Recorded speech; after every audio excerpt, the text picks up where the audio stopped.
That's what you do. You buy these players that cost money and make a difference in it. But we never do that. Never complains, gets up, gets on with a smile on his face. We just want you to sit in your chair and go hip hip hooray to the Western press and the Western narrative, regurgitating the same old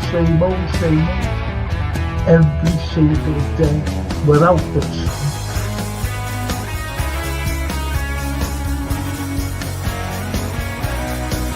If you haven't seen it before,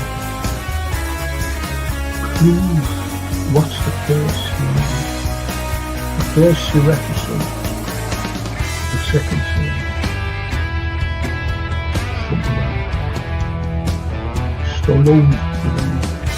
We are on the site of the castle. And it was the first time the Beatles had really stopped being semi-professional almost. Look at that. Absolutely fascinating.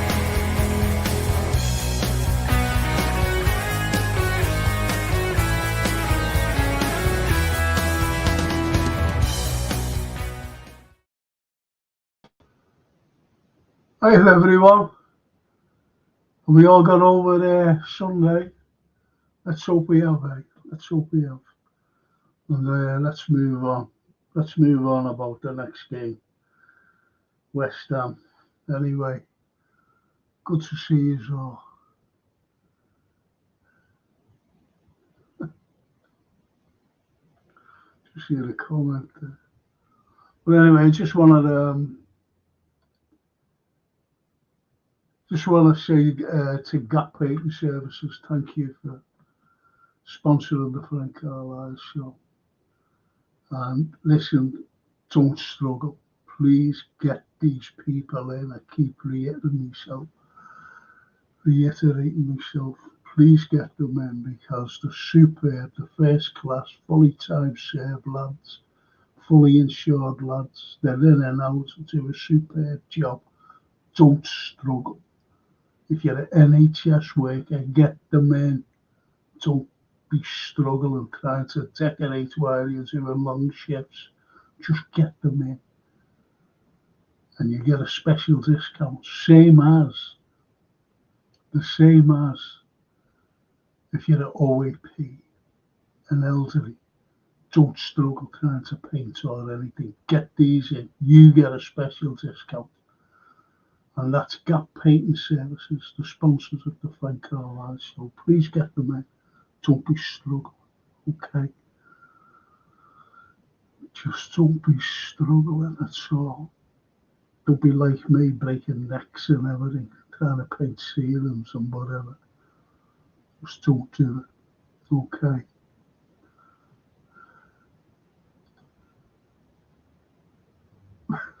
Jaden's phone life. Even if Frank, hope you're good and well. Okay, yes.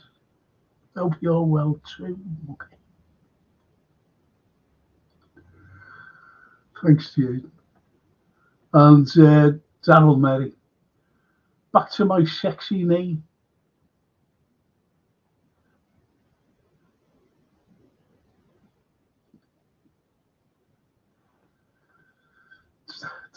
Frankie, you beautiful human being, history legends, Des Lynam, look pure beauty and genuine antique of a man.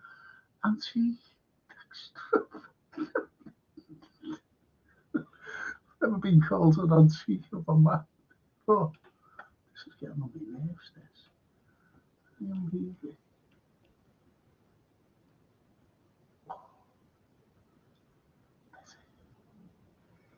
That's better. Paul Turner, hello Frank, how are you doing?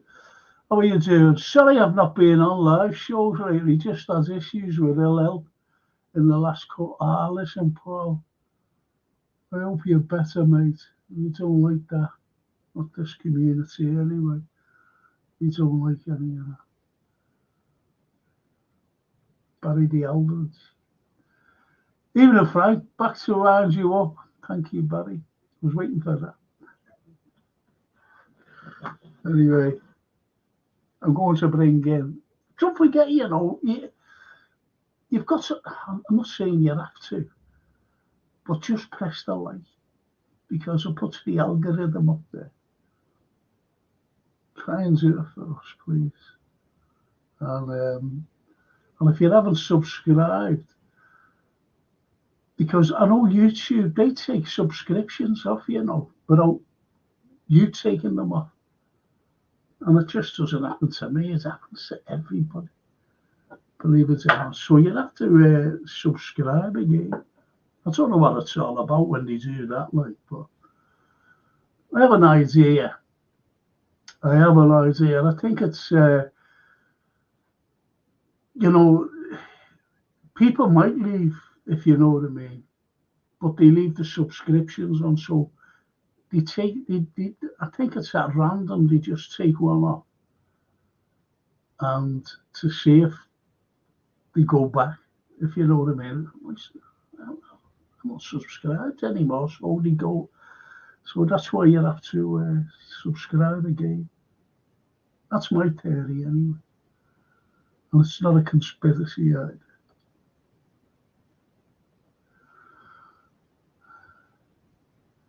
And Zara says, Paul, is over, before the pods. It's helped before pods, of course. And the Anfield Law. Good evening, you mighty Reds. Look at all that. Bit me loads for George there. Loads of Scotch. Hello, Anfield, says Jaden's fun. Jaden's.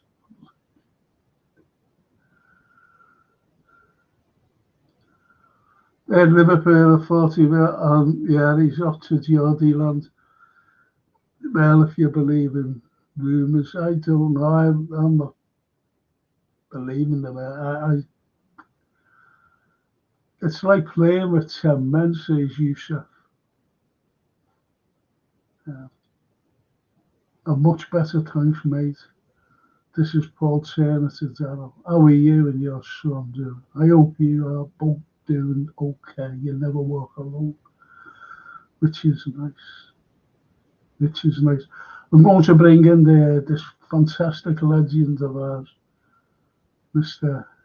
George Scott, and he's got a massive thing coming up the end of the month, and there he is, George Scott. And this is to celebrate, what he'll be talking about, the celebration of when Liverpool won its very first FA Cup.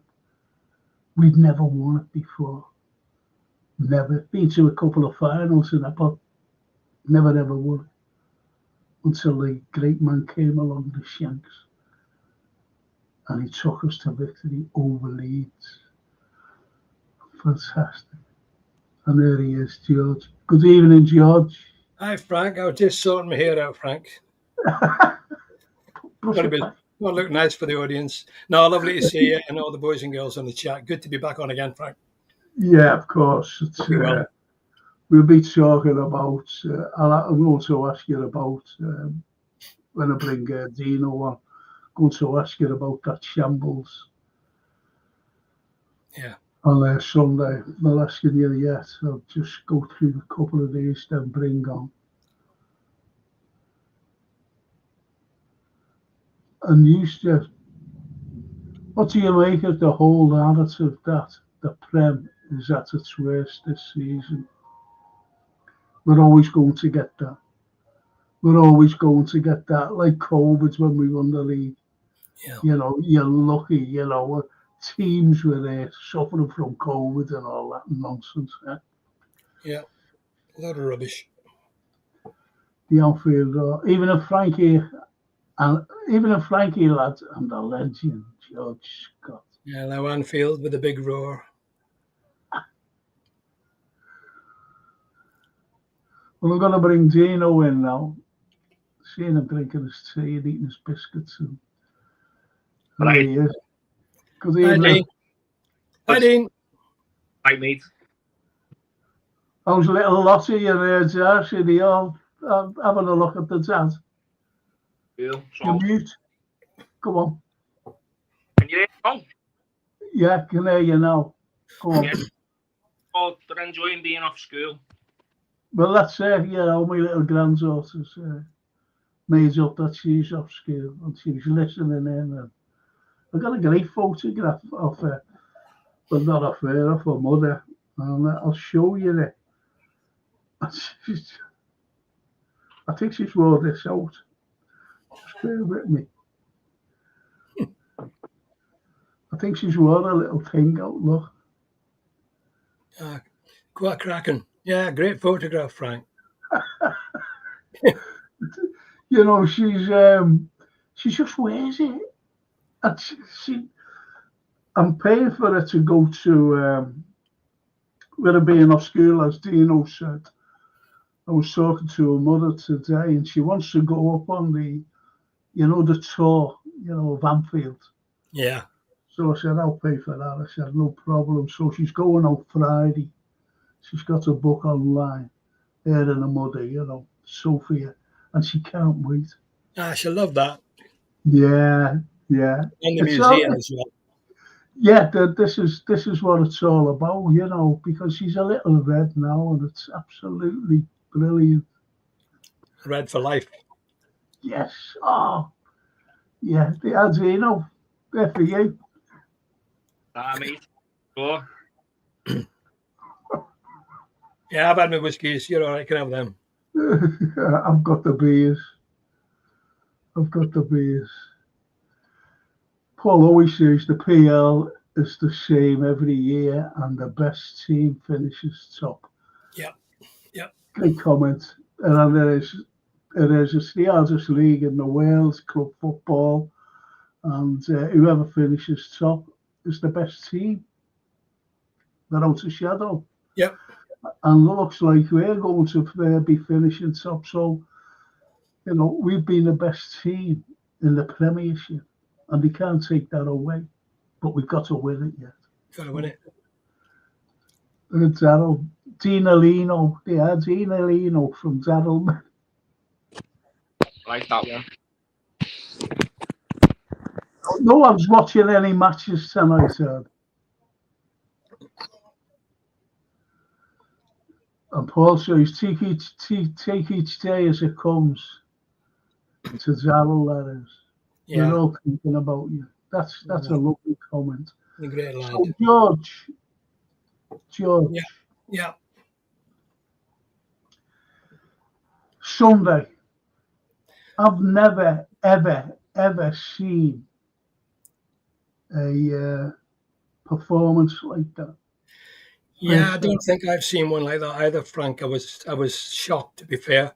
When we started off, we weren't that brilliant. We were under a bit of pressure from Fulham. They were sharper, quicker, closing down quicker.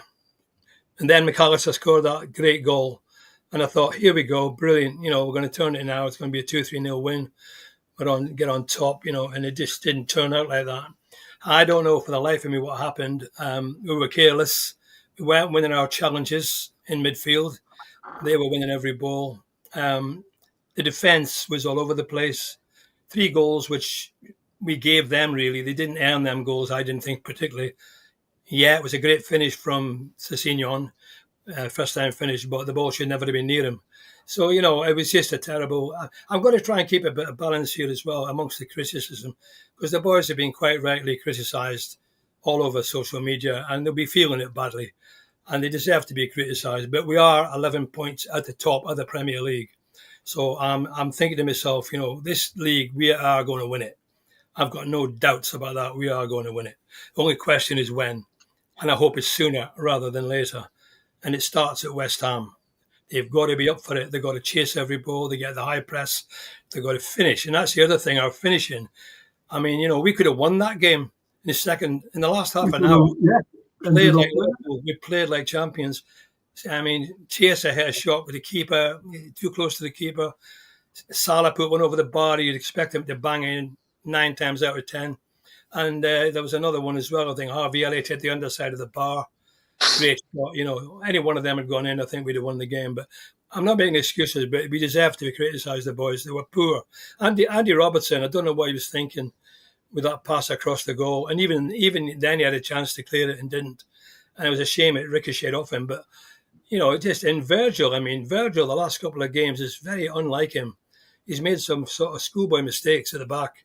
I was thinking to myself, I wonder if this contract business is getting on them a bit, because Salah has not really performed for the last 2 or 3 games. Nothing like the player he's been all season. Don't know why. It's no good making excuses about Ramadan and all the rest. I think one of the reasons is he's being tightly marked, and he doesn't seem to have that ability to go past the defender. He's coming back and pushing the ball backwards all the time. Yes, he's still making some nice passes, and he gave a nice ball through to Jota.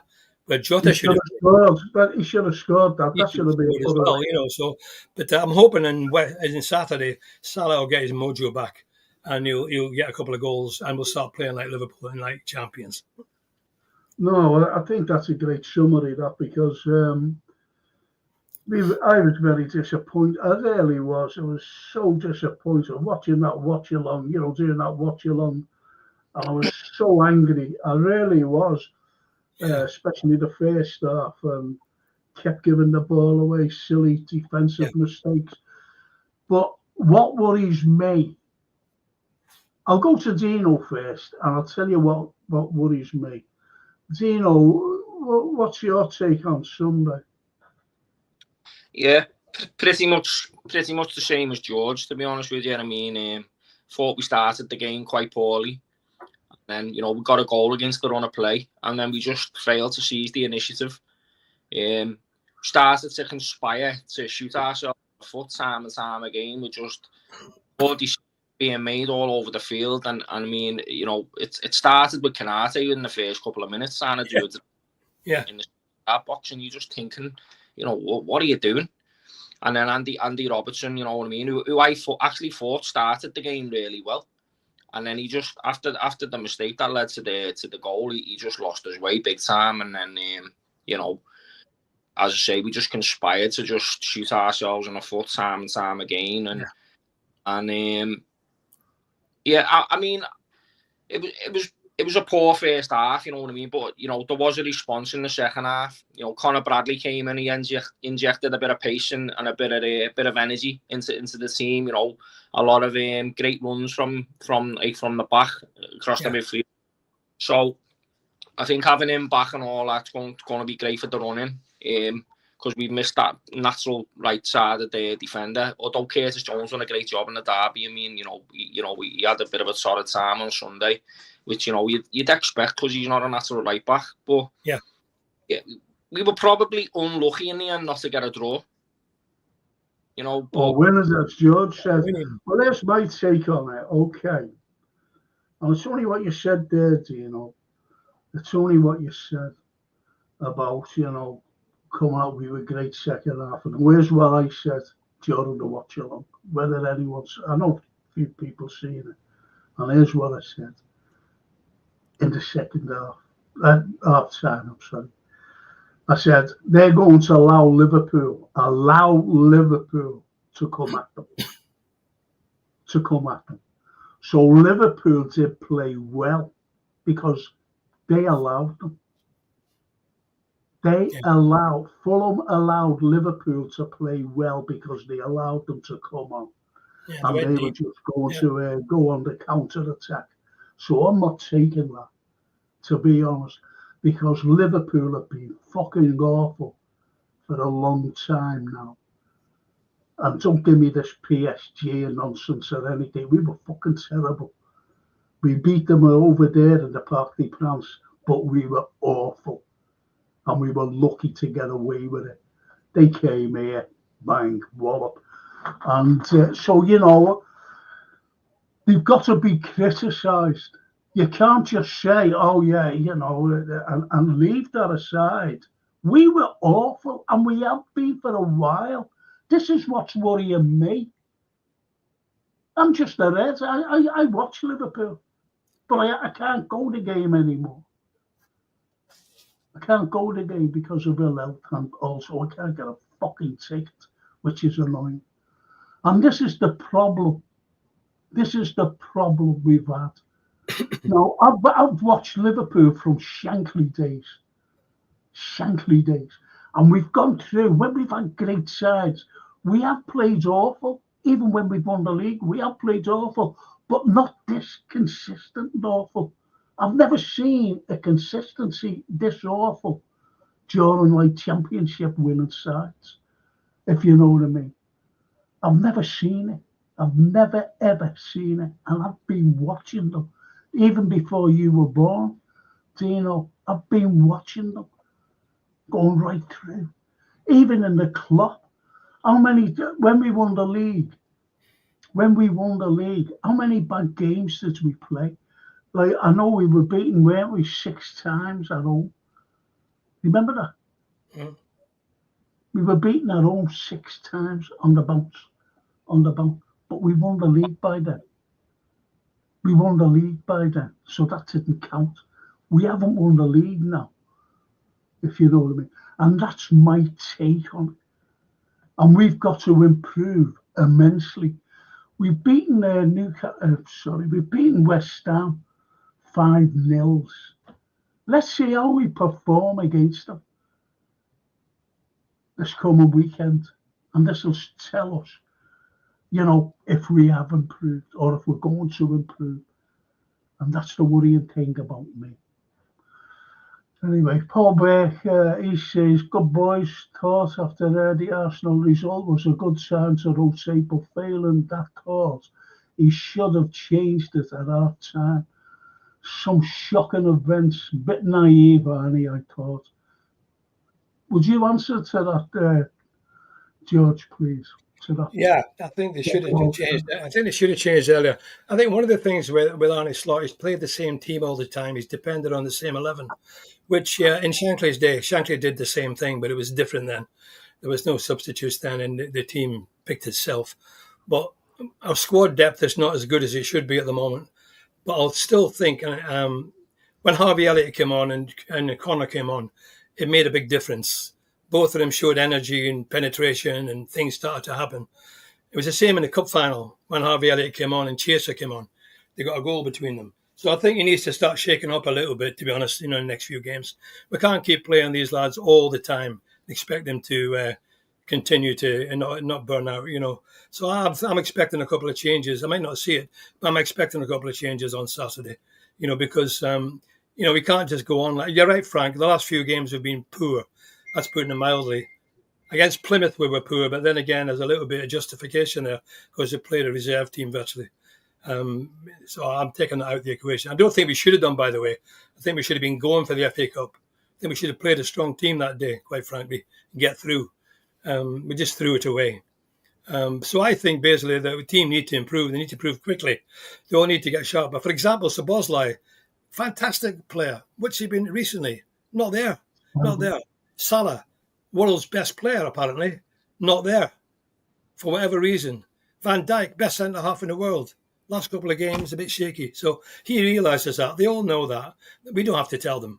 They'll be up for it on the weekend. They've got to be, Frank, and we need to get a win, a good win against West Ham. And then Leicester, we need to give them a tanking over there. If we can win the next 2 games, we're well on the way. Yeah. What about you, Gino? So what Paul Beck says?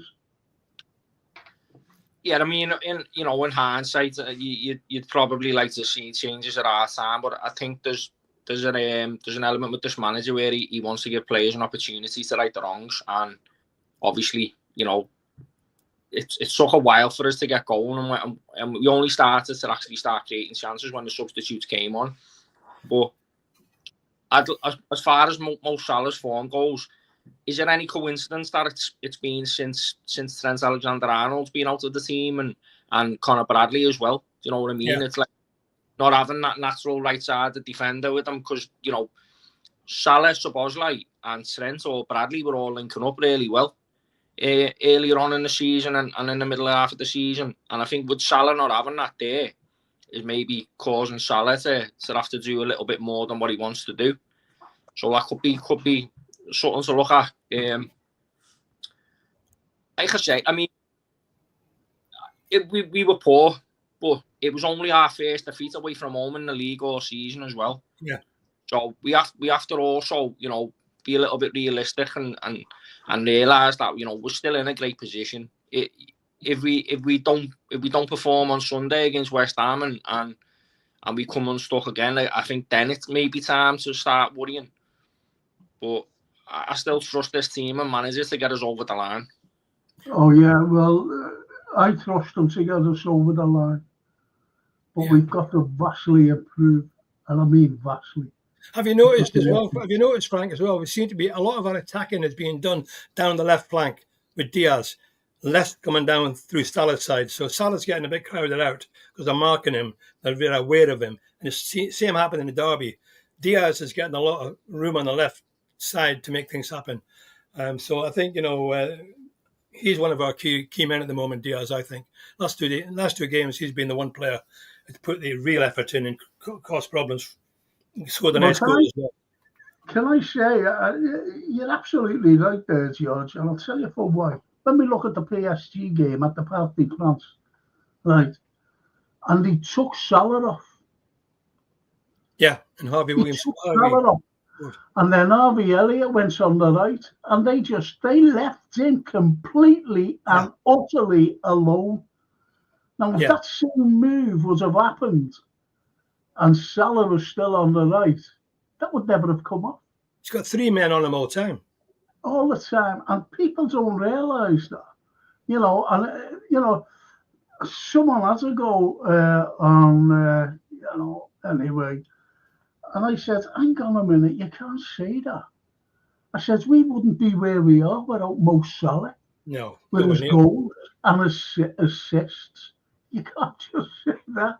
It's like a couple of seasons ago, and the season again, last season, the season before, getting rid of him. He breaks records every single season. And they're getting rid of him. But when he plays well and scores and assists, he's great, world class. And I don't know where it's going from.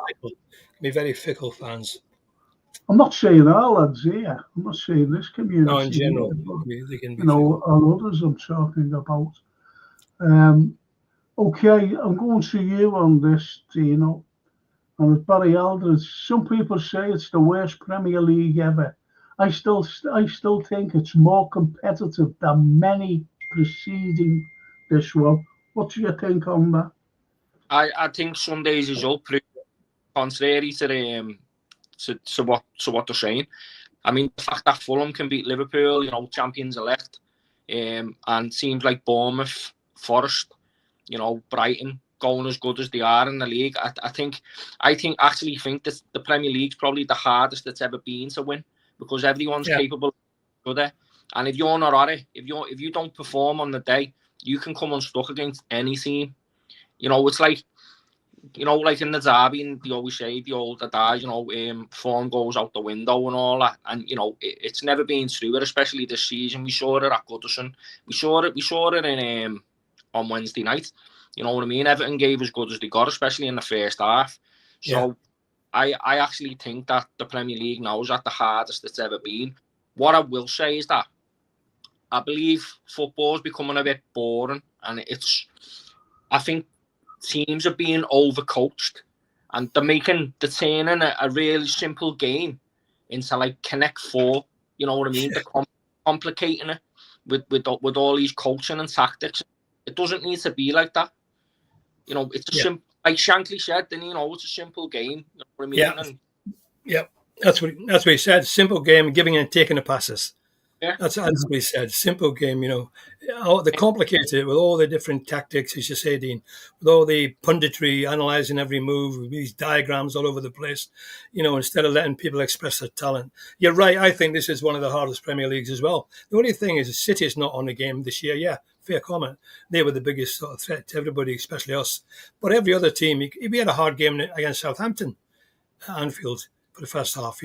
Notts Forest beat us at Anfield. So anybody, Fulham and anybody could beat anybody. Arsenal drew with Everton. Nobody, because it's not being won by. Because we're so far ahead, a lot of it comes from other teams' fans trying to just belittle our performance. You take it with a pinch of salt. Okay.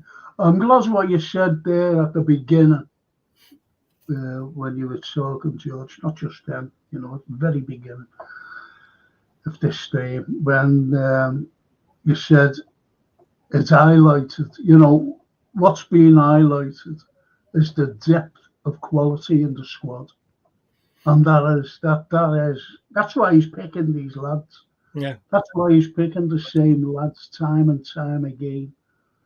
And I think we've been lucky, Frank. We've been lucky. We've been lucky. There's not been more injuries. Been lucky that Van Dijk's not gone down, Salah gone down. You know, I mean, been lucky there. Yeah, exactly. And you're so right there.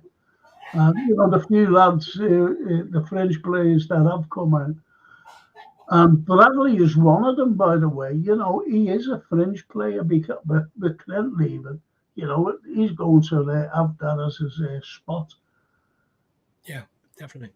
The right back there. So he's going to have that. We've got the likes of Jaron Kwanzaa. He will. He's not. Slot doesn't trust him, does he? Slot can't trust him. If he puts Curtis right back, I'd be gutted if I was Kwanzaa. I would be absolutely gutted. I'd think to myself, you know, do I need to be here? But he's not a right back, though, is he? No, that's true. But you know, he has played there, hasn't he? Yeah, he has played there. But what I wanted to see against Fulham was a 4-man midfield, and that'll counter attack. That'll just snuff out any sort of counter attack by them and their play. I want Jones. I want them 4 in midfield. I really do. Yeah, that's where Jones should be, midfield. Definitely. You know, and he's got to try something. Anyway, I'm going to go through a few of these.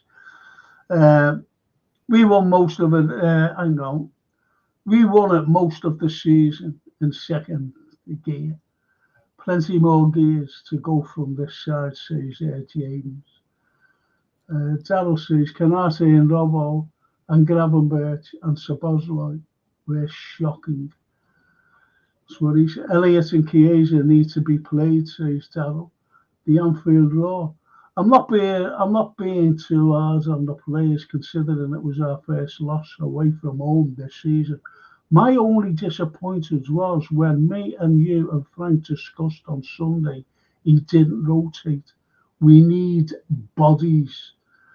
And the Red Rebellion. 2 Premier League games lost all season. Are people suggesting that we're not allowed to lose matches as that will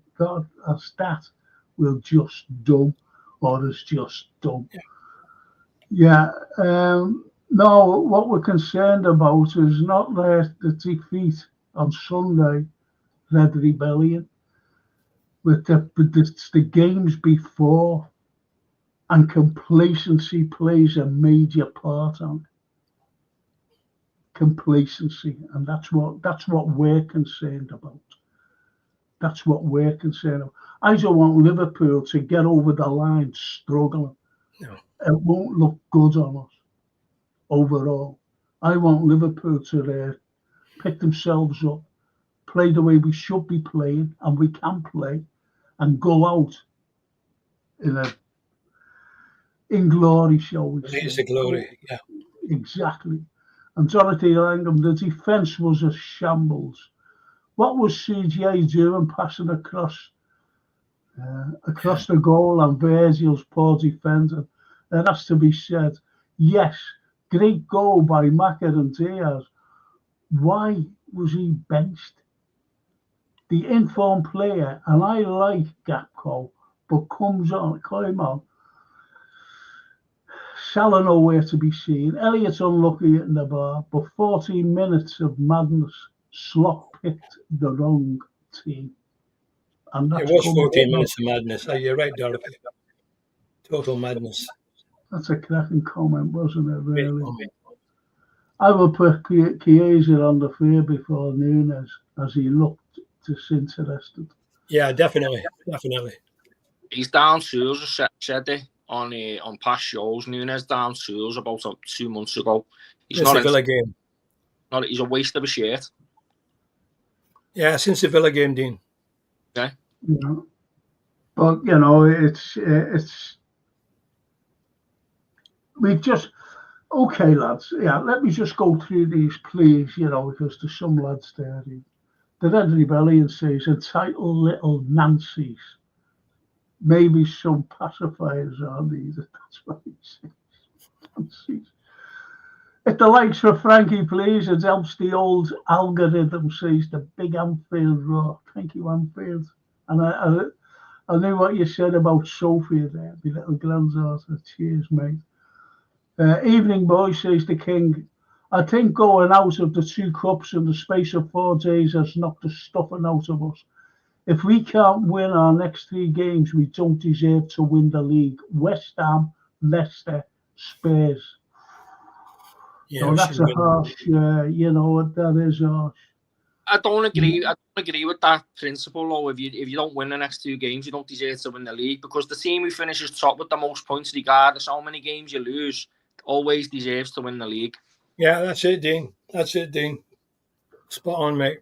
Top of the league, you're top of the league, aren't you? First is first, second is nowhere. Yeah. And who said that? The Shanks, didn't he? Big man, yeah. The Shanks. And it's a well-known fact, isn't it? Because you can look back and you say, well, in 2006 or 2000, whatever year, he finished second. Yeah, nobody remembers second. Nobody remembers. The history books are not interested in second. Exactly. Arsenal can only reach maximum points now. They are not winning all their matches. We have 73 points with 21 left to play for, says the Red Rebellion. That's a good point, absolutely. And the Anfield Roar, I do feel a little aggrieved that I know Robbo messed up a little for a while, but the club have not helped. Great servant like him, get some relief. Would it have been too much to buy Kirkus in January? We could have had Carabashela in January before he went to PSG. We could have had him. Yeah. We could have had him.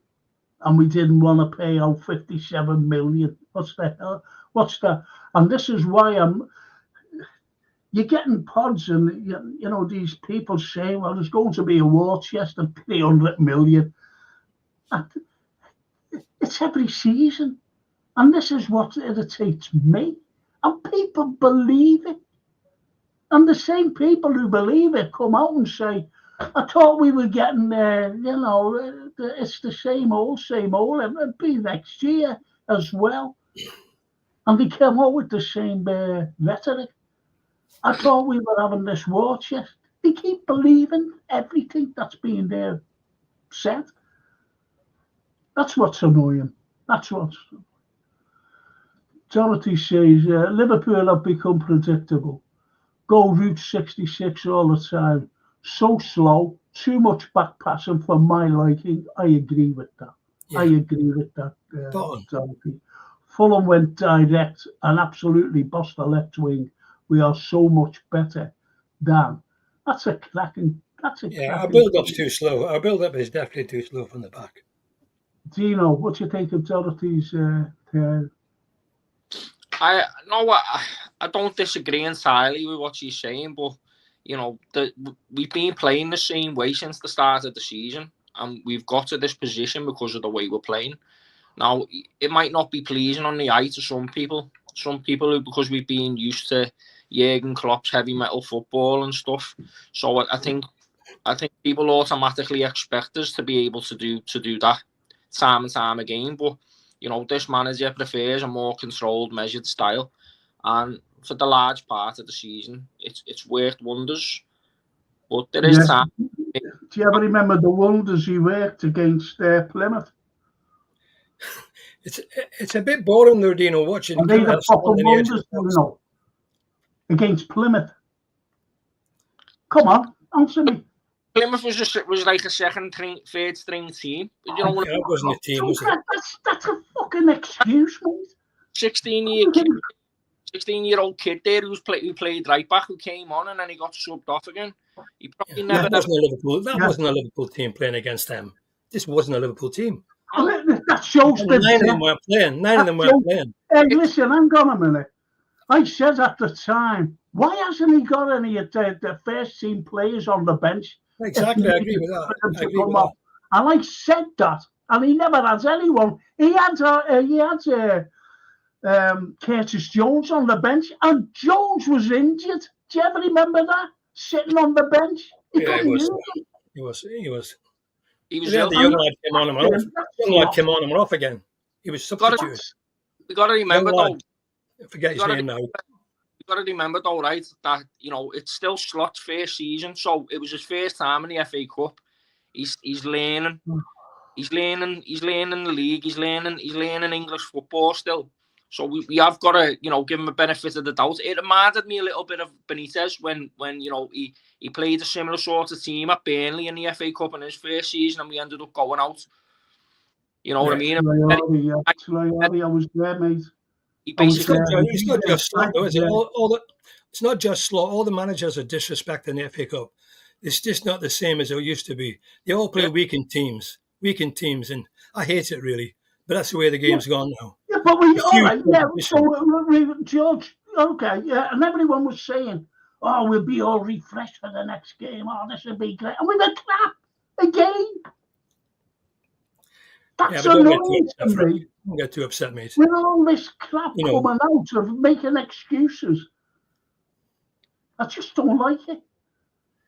You've got to be. I'm happy where we are, mate. Top of the league. I'll do me. So I agree with you, Dorothy. I agree with you there, Dorothy. Some people don't, but I agree with Dorothy. She's one of my favourite pundits, Dorothy. And she's fantastic. She never makes a bad comment. I've never seen her make a bad comment ever. I don't disagree with Dorothy's comments. I'm just saying, we have to look at the other reasons for why we are where we are and stuff. You know what I mean? I mean, it's not all bad, is it? We're top of the league and we're 11 points clear with 21 to play for. Well, I know that's another 17 teams that would swap with us in a heartbeat. Yeah. Every other team in the league, especially Man United. Made me laugh.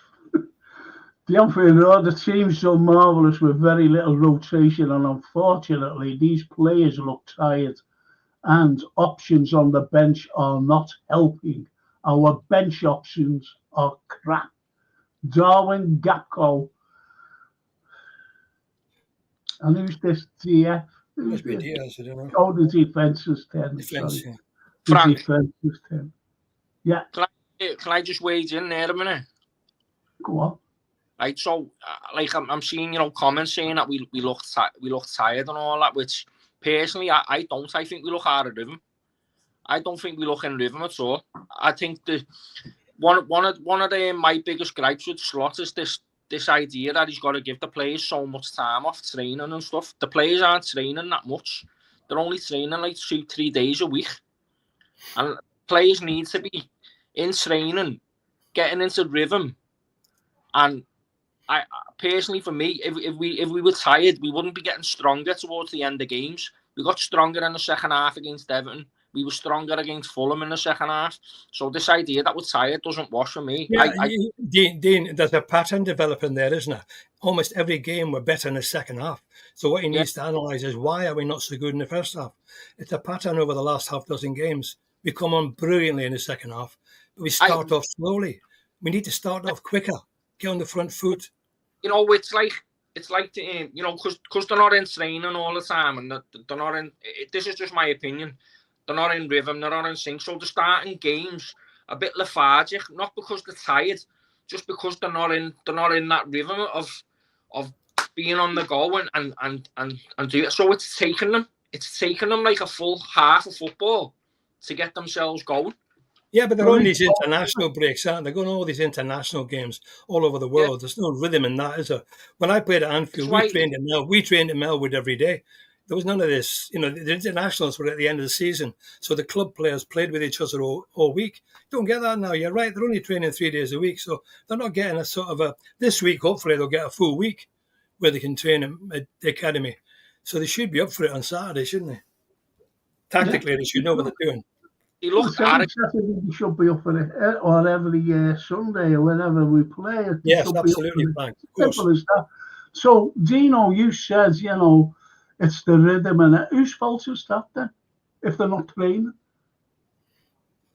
Whose fault is it? The managers, but this is his way of protecting players from injuries, not overloading. Oh, right, okay. He needs to counterbalance. Okay, well, I disagree with you there, to be honest. It's a game of opinions, though, isn't it? You know, that's it. It's a matter of opinions.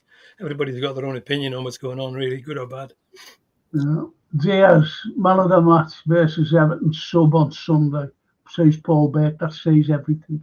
I agree with that. That was terrible. He should never have been off the pitch. Just a nice little best player. thing. What I want to know, those young lads that went on loan for experience, well, I feel we should have had some of those players in the club learning and grabbing minutes. In a way, we've made ourselves 10. In a way, we've made ourselves 10. Yeah. And took the centre half over half time against Ipswich. That's Quansah he's talking about. And we set our own standards away, but that was awful. And we can't get away from what Paul says. We can't get away from it. The Anfield Road. The Anfield Road. It's very true, George. These sides are suffocating our right. Enrique did it. That is why it's shown up in the others not pulling their weight, because really they all stand there waiting for Mo. That's a cracking comment. That was a cracking comment. And Elmo James, Salah has had no service on the right side without a proper right back, and that is Trent or Bradley. Smashing. Comment again, smashing. Paul Burke, Shanks saying, pass and move. We have the ball, they can't score. Yeah, he used to say the ball never gets tired. And the boss says, agree too much, coach. I agree too much coaching. And they follow the same possession and overtaking creativity. Like accountants now run the business. Guardiola started all that, didn't he? Guardiola with his tippy-tappy goalkeeper playing like a player. That's where it all started. Yep. And the Anfield. Good point, and George. Also shooting outside the box is dead, and yet Macca scores a cracker. But the main thing observed is running off the ball. Too many players standing still. And the Elmo says, remember when you could lose 6 games and still win the league, lose 1 game, and now it's massive. That's another good point. It really is. It's only massive if you've got Manchester City chasing you. And I think that's where a lot of our worries and insecurities are coming from, because we've still got this idea that we're being chased by an absolute juggernaut of a football team. And we're not. We're being chased by Arsenal, who've got as many inefficiencies as what we have. Yeah, they didn't do very well the weekend. They didn't play well the weekend. I was there at Goodison. I agree with what you said there, Dave, because in that respect, we're lucky that Manchester City fell off this season, and now they're going to buy anybody that's brilliant. Put it that way. They're going to bring it. Arsenal are going to do the same. Newcastle are going to do the same. Chelsea have already started. So you get even Manchester United. They're all going to buy. They're all our main rivals. Does anyone hope that we're going to buy? Well, yeah, we need to match it. Of course we need it. Paul always says football has become boring. Few players want to dribble, and the modern game of passing sideways and backwards is tedious and hard to watch. Yeah. I totally agree with in their own half. Yeah. And I'm not being critical here. Just hurting. We're all hurting. We're certainly all hurting. That's for sure. Sorry, what was you saying, George? Well, the King says Marino was the start of the negative tactics over here. Says the King. I blame Guardiola. And the King says, Callum, Guardiola destroyed the league. and Simon Smith, even if Frank George and Dino, not discrediting our league win, do you think the quality for the Premier League being poor this season?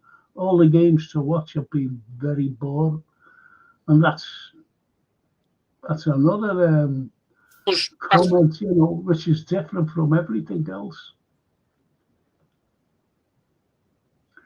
And the outfielder, I might get it for this, but I'm not Diaz's biggest fan.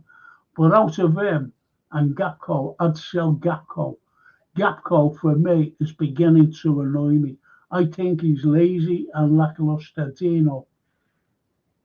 Yeah, I like the both of them, to be fair. I do like Diaz. I love Diaz's energy, and I love his ability to drop the shoulder and beat a man, and players like that, they're the type of players that get you on the edge of your seat. As far as Gakpo's concerned, I'm a big fan of Gakpo. I actually thought Gakpo was probably one of our better players on Sunday in the first half. Probably lacking a little bit of match sharpness, but hopefully that'll improve towards over the next couple of games. But yeah, I like the both of them, to be fair. I think they both got different qualities. I think Gakpo's probably more of a goal threat than Diaz. But saying that, Diaz, the both of them are in double figures for the season. So Liverpool are the only team in the Premier League that's got 3 forwards in double figures in the league. So I don't think they're as bad as what people think. It's not like Salah, Mane, and Firmino. I get that sort of aspect of it. Everyone's expecting, Diaz to be like Mane, and he's a total different footballer to Mane. Okay. Right. There's 3 comments here I want to go through and get right back to you. Okay. Anfield Road. I'm sorry. Where is it? Hang on a minute. Hang on. The question for Dino and George. I've already discussed with Frankie, but would you agree we may need to buy 2 left backs this summer? George? So, yeah, well, ideally, yes. Definitely, I'm pretty hopeful Kerkers will come. But we need other players other than that as well. I mean, not just buying 2 left backs. We need a few more as well. We need to beef up this squad. We need to beef it up big time. And we need quality players. We need to, I keep saying this, and Frank doubts it, and he's quite right, but we need quality players. We're Liverpool Football Club. We're the number 1 British club. When we win this 20th title, we have won more titles and cups than any other team in the country. So, we should be spending money on quality players. So that's, at the end of the day, if we don't, we'll just get what we deserve. Because other players will outspend us, other clubs will outspend us, and the likes of Isak will go somewhere, and the likes of Nkapi will go somewhere, and so we'll be left behind. So this summer's a big summer for Liverpool. Whether Salah stays, whether Salah stays and Van Dijk stays or not, it's a big summer. We need to build the squad when we're winning. We're going to win the league. Next year, I'm not worried too much about next year at the moment. I've got my blinkers on because I'm so concentrating on getting this 20th Premier League title. But next year will come quite quickly. We need to be prepared for it. Of course. What was your say, Dino? I don't think we need to. I mean, if you buy Kerkers, for example, I'd keep Andy Robertson there for his experience. And if you're keeping Robertson there, I don't see the point in buying another one just to watch his career waste away behind Kerkers and Robertson. As George said, there's other areas of the team that are greater importance. So yeah, I don't entirely agree, but we'll sort of see where Raw's coming from. Do you think that we need a couple of midfielders as well? By the way, definitely would like to see at least one DM. But it's. But what about the creative midfielder? Well, the creativity is gone, as you know. Sorry. The creativity has gone, as you know. I think the team's being set up in a way to try and suit Mo Salah. So I see the likes of Dominic Szoboszlai, who's really creative for Hungary, isn't having that same creative impact at Liverpool for whatever reason, whether that's playing out of position, or just not having the guts to take the ball by the horn himself. Instead, he's always looking to lay off, and he's quite frustrating at times to watch for me. He looks to me like he's got the perfect stature for a footballer, perfect build, height, quite solid looking. He's got pace, and he's got a great shot on him as well as and he's got good vision. I think the answer to our questions could already be there waiting. But if we were to bring another creative midfielder in, then I certainly wouldn't be opposed to it. Okay, Elmo James, this is for you, George. I heard Stevie Nichols saying Ronnie Moran wouldn't allow them to be complacent until the league is won. Yeah, Ronnie was very, very strong on that. Yeah, very, very strong on it. If anybody started thinking they'd won the league, anybody started getting cocky, he'd shoot them down in a moment. He wouldn't even give him. I think it was one time he gave him medals and said, "Put it away, put it in the cupboard. That's no use to you next season." He was very, very hard on that. Never to relax. And you can't, Frank. You can't relax to the last kick. Game's never over. As you say, the fat lady sings. You've got to play every game as if it's your last game. Well, that's why I said, in teams that have gone, when we've won the league in teams, but I've never seen a stretch of like these games. And I'm going back to February, we haven't been good since then. But, they've always got the mojo back. I'm talking about past teams when we've won the league. And I'm going back to the 70s, the 80s. Those teams, those type of teams, even the Klopp team. When we won the league, we didn't buy anyone in the summer, and that was shocking. That was shocking. We won the Champions League, didn't buy anyone after that. That was shocking, and it's the same old. I think, Frank, I think you've got to realise, Frank, as well, that winning the Premier League is a marathon. Winning the Premier League that's the reason it's the top prize. Because you've got to do it over 6 months. You've got to do it over how many games? 39 games. And you will have times in a season when you drop off. Like we've had times when we've won. The thing this year, we're not winning games 3 and 4-0. We're winning games 2-1, 1-0. Getting over the line, last minute goals and all the rest. So, we're not had a good season in that sense. But in terms of results, as Dean said before, we've lost 1 away from home. We've lost 1 at home. And we're 12 goals ahead of anybody else goal difference-wise. So even if Arsenal get the 11 points, we still would beat them on goal difference. So on every measure, we're the best team in the league. But 36 points ahead of Everton. 36 points in the league, for God's sake. It's unbelievable. You're top of the league. There's quite a lot of blowing everybody away. Yeah, there's a lot of similarities with the results and the performances of the double team of '86. It didn't necessarily play the best football, but they got the results. In that run, they went 13 games, winning on the bounce from February to the end.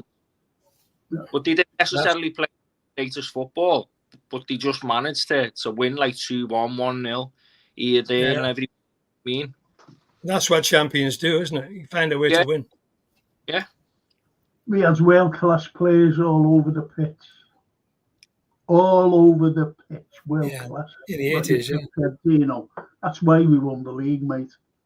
No, I'm not talking about individual players. I'm on about, like, the results-wise. Yeah, no, I'm talking about the team. The team was consolidated. Yeah. I remember the team as though it was yesterday.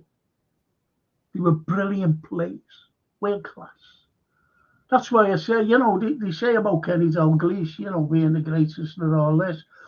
And I said, never forget that he had 10 other, including, the goalkeeper as well. World class players around him. Ian Rush. Ian Rush. 360 goals or something. The other argument was that he was never the same when Kenny retired. Say that again. Rushy was never the same when Kennedy. No, he fed him all the ammunition, didn't he? Yeah. Well, you had Sochak and Keegan, didn't you? Yeah. Unbelievable. But anyway, the boss says, talk about Arsenal's injuries. Ibu, Joe Gomez, Diogo, Cody, Trent, Connor, Allison and Robbo out times this season. No one showed us sympathy. Last season, needed several kids to win the League Cup. Yeah. That's a cracking comment, that, because, again, he brings in the kids. They've all disappeared, haven't they? It's a good shout, that. Yeah, look, Bayern Munich gonna bid 75 million for Cody. Would you take that, George? Depends who you got in his place. I would take it if you got that guy from PSG. Well, I've been wanting him for 3 years, George. He's gone. I'd do a swap for him. I like Gakpo. I just think his injuries affected him a bit, and he'll take a bit of time to get back to his former glory. And Simon Smith says, we better beat West Ham on Sunday. It's me birthday. Hey, happy birthday when it comes. Happy birthday, I hope you have a happy birthday. Just in case. The Anfield question for Frankie Dino, George. Wolf. Let's think that. You agree or disagree that apart from Maka in midfield, there are places up for grabs in the starting midfield come the summer? So, Bosley, I'm not mad about. Anyone?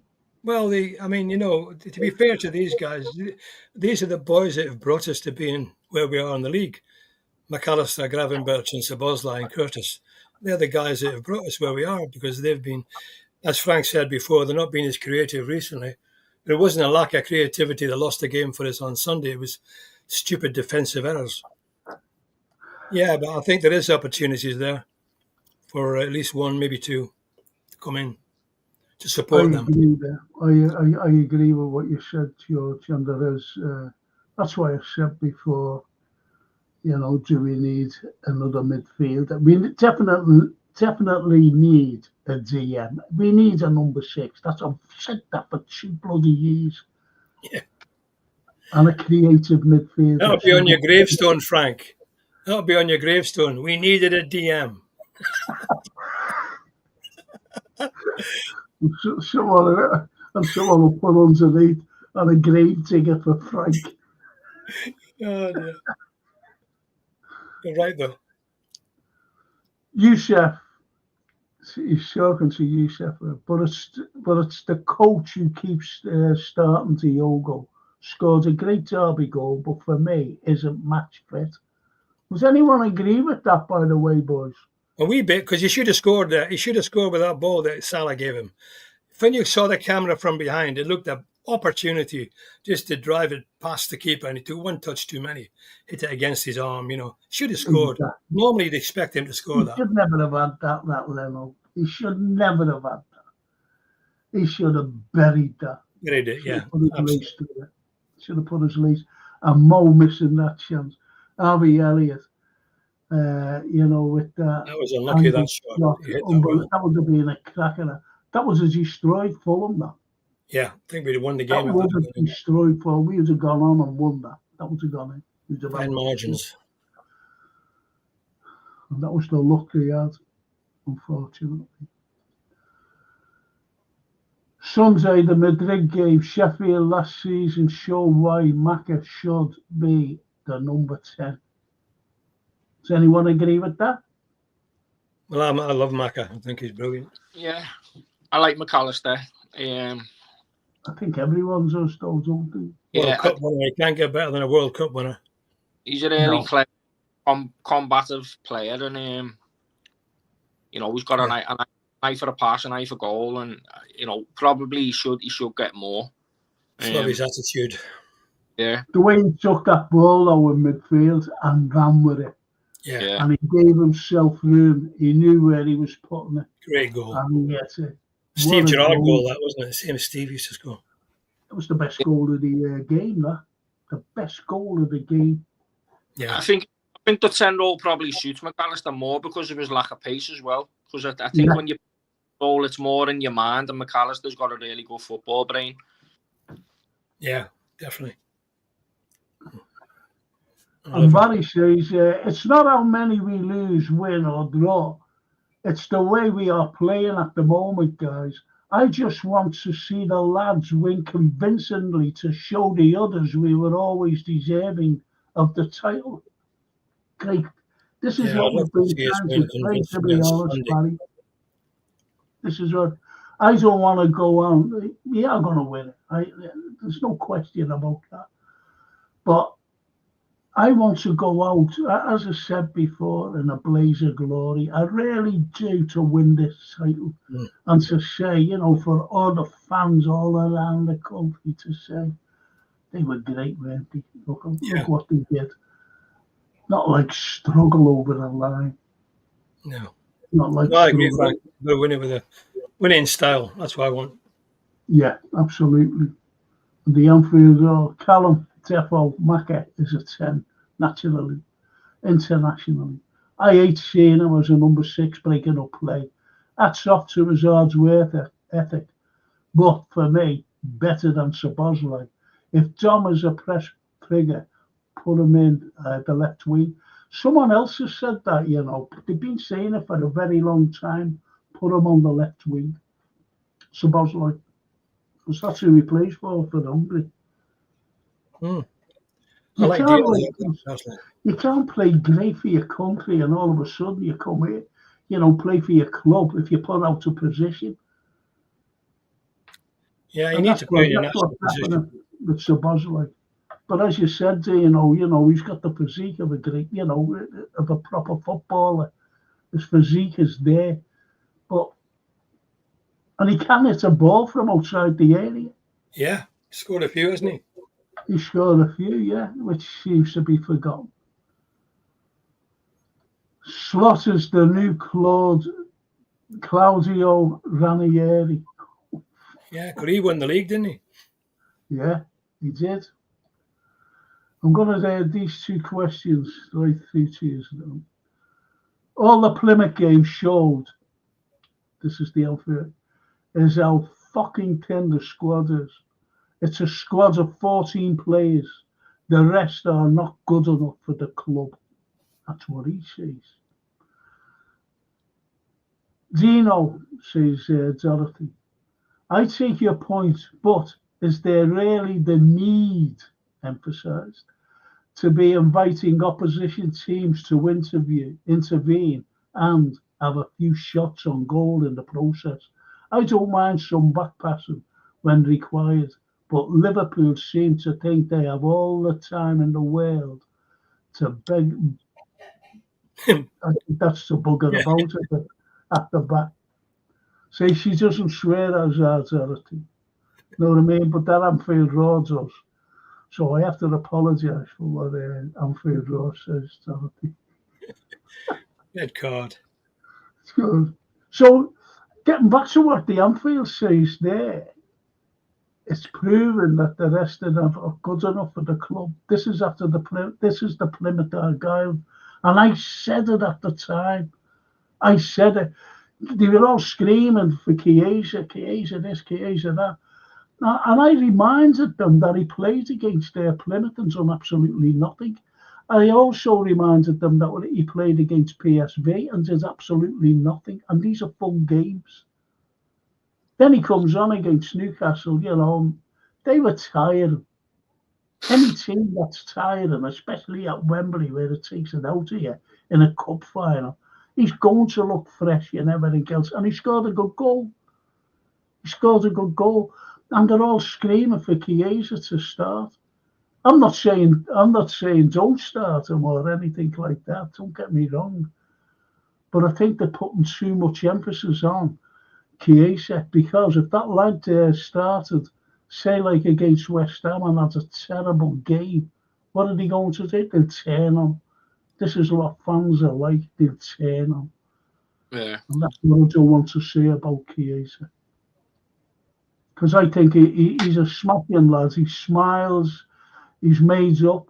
I remember the Darwin scoring it was a Brentford, and it's as though he scored. And he runs over to the corner and he's all this. It's as though he scored. Chiesa, that's what kind of a character the lad is. I like that. I like that. Yeah. I see you, Dino. Do you think we should play our strongest team, no matter what the opposition or competition? Says Barry Eldred. Always. I agree, 100%. Always. Simon, do you know the stats from January? Every team we've played have outrun us. That's what he's saying to you, because you said that tiredness doesn't come into it. They've outrun being controlling the ball. So we're controlling the ball, working on possession. They are going to outrun us because they're working harder to get the ball. It's a good one.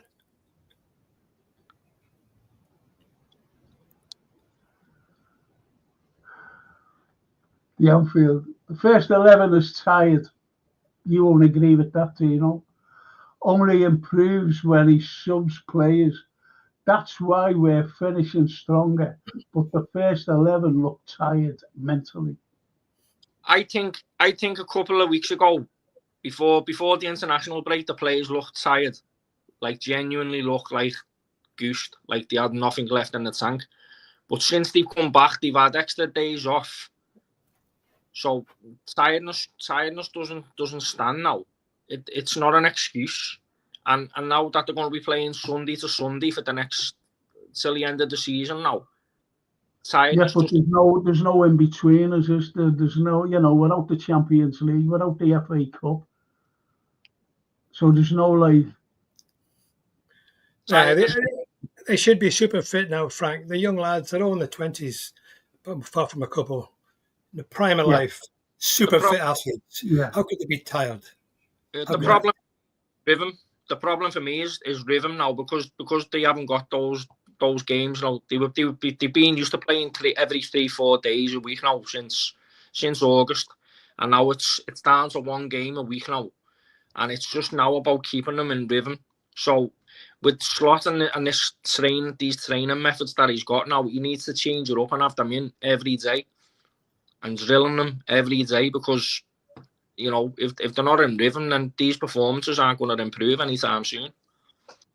Well, Simon Smith says, do you know you're correct? Slot gives too many days off, not working on pattern of play.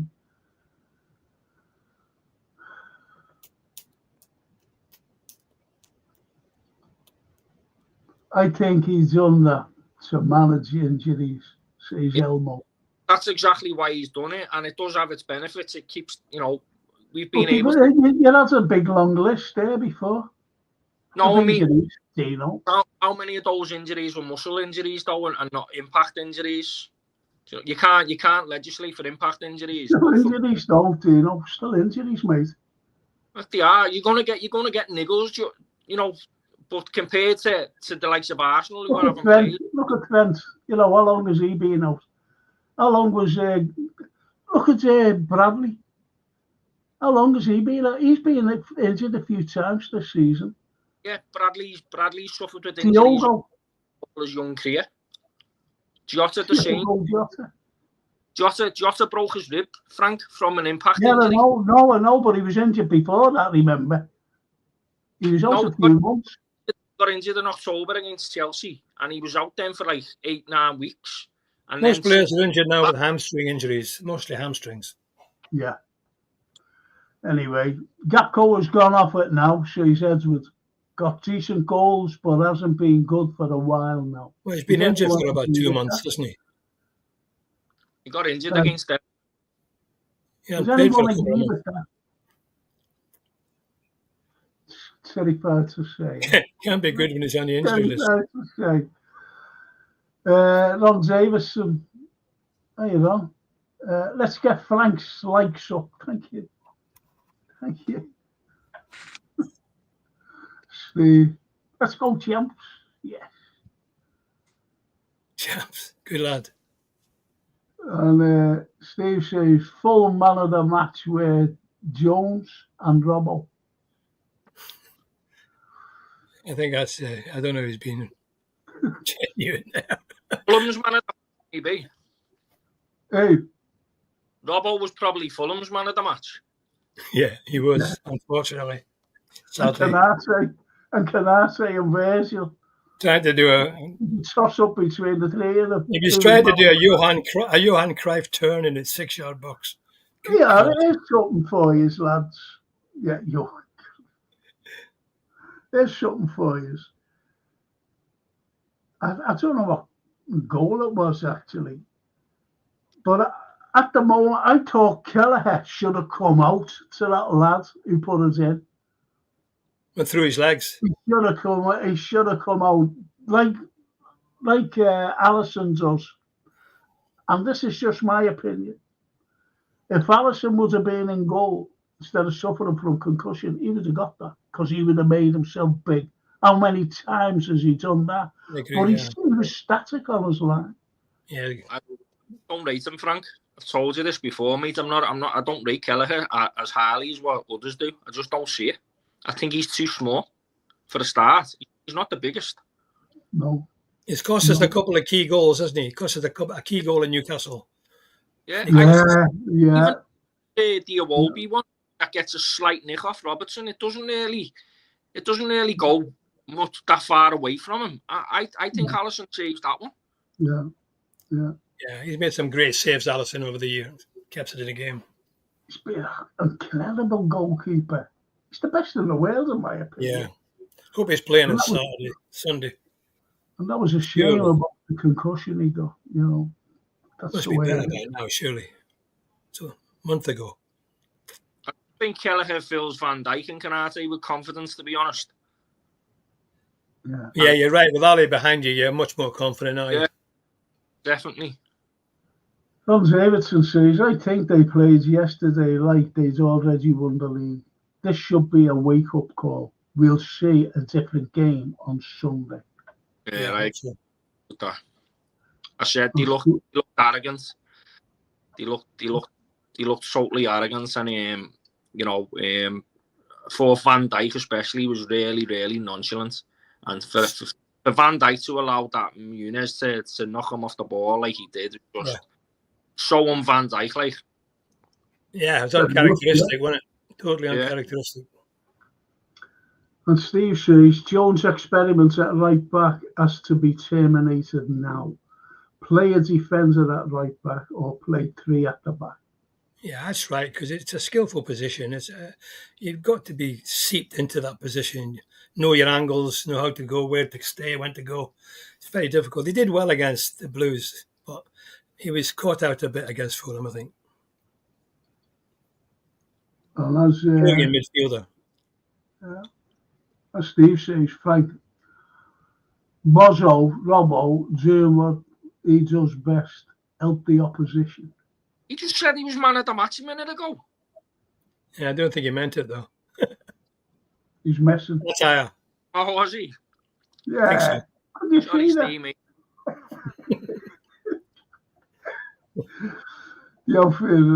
I said to you, Frankie, on the stream on Sunday, what we lack on the wide areas of speed and a play with the ability to run the ball up the pitch. The rhythm against lesser teams needs to speed up. Any takes on that? I don't entirely agree with that because Diaz goes like a rocket. Diaz you can't say he hasn't got pace. I mean, he takes players on. And Salah normally does. He hasn't been doing for some reason recently, but we've got pace on both wings with Salah and Diaz. Yep.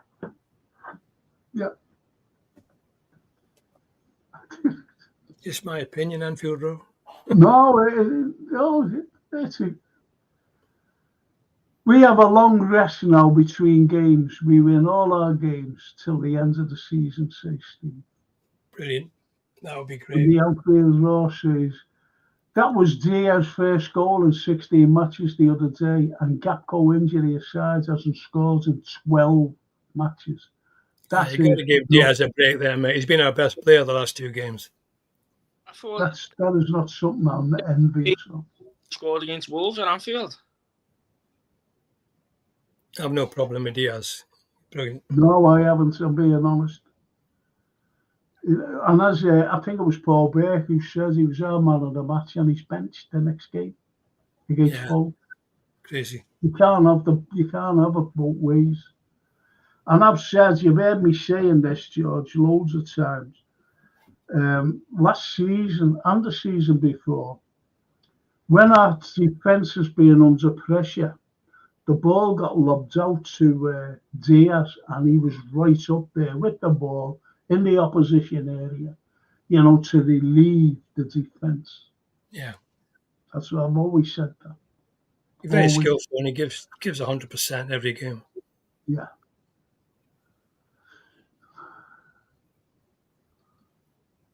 Fulham manager game plan worked. Attack on weak areas, both full backs, say Steve. Yeah, in the first half they were quite good on the wings. I thought Fulham played well, but I mean Fulham didn't score goals by ripping us apart or playing football through us. They scored goals because we gave them. We literally handed them on a plate. We did. 3 gifts. We did. But I still maintain, what I said on Sunday at half time. And the lads that agree as well. Well, not agree, but say you did say that. Was they're going to sit back now. They've got a 3-1 lead, and they'll allow Liverpool to come at them. And that's why we were better in the second half, because we were going forward. And we nearly rocked them. Because their game plan for the second half to sit back and allow Liverpool to get at them could have easily have come unstuck if those couple of chances by Mo and Jota would have been put away, and the unlucky thing by Elliott. They could have easily have come unstuck. Their game plan for the second half. That's why we look so good, being honest with you. Steve says, sell Robbo, Samikas, and buy Incapi. I like that. I'd love Incapi, to be honest. Like Sheriff, Kavara, Sheila. I was a love to. The sort of players we need. High skill, pace. Looks like Incapi's going to Real, to be honest. Simon, do you rate Owen Beck as backup left back? Dino? I've not really seen much of him, if I'm totally honest with you, besides the odd like cup game that he played or pre-season game. So I honestly can't say. If the club want to put him out on loan, maybe it's because they believe that he might have something, and you never know. Next season he could be at least a backup. But I honestly haven't really watched them that much to comment, to be fair.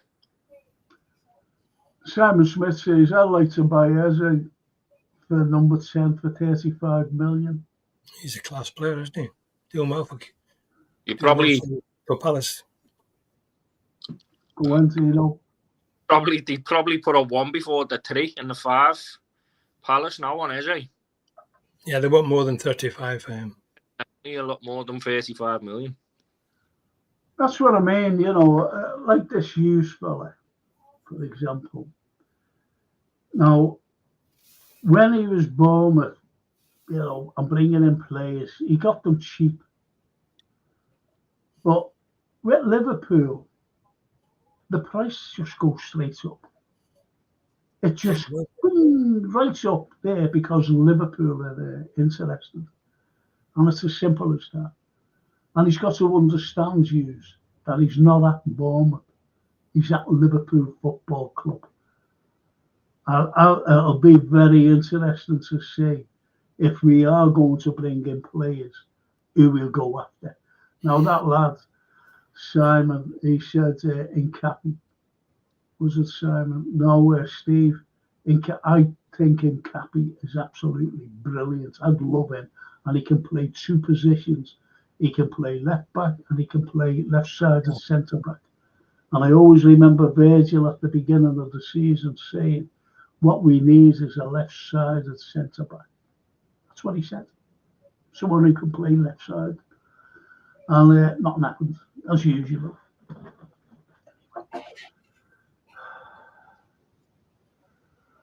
And the boss says, for me, Lucio is one of our best performers. His attitude could be applied by some of the others. Definitely. I agree with that. Definitely. Paul Beck. Why not bring the kid back from Spain? Can't say his name. Batichek. Batichek, yeah. Batichek. Well, injured and disappeared. He's doing well over in Spain by all accounts. Some good reports coming through. Yeah. Yeah, he's played for the Las Palmas, I think. Yeah. Well, the boss says, LFC TV were featured in the 101 goals we had scored this season a month ago. The momentum has been lost, but the season isn't. Just get it back again on Sunday then. I'm going to talk about I'll just go through some of these. So get your thinking caps on, Dino and George, because I'm going to ask you, right, from goalkeeper this time. So just think about what I'm going to ask you, boys. I'll just go through some of these, okay?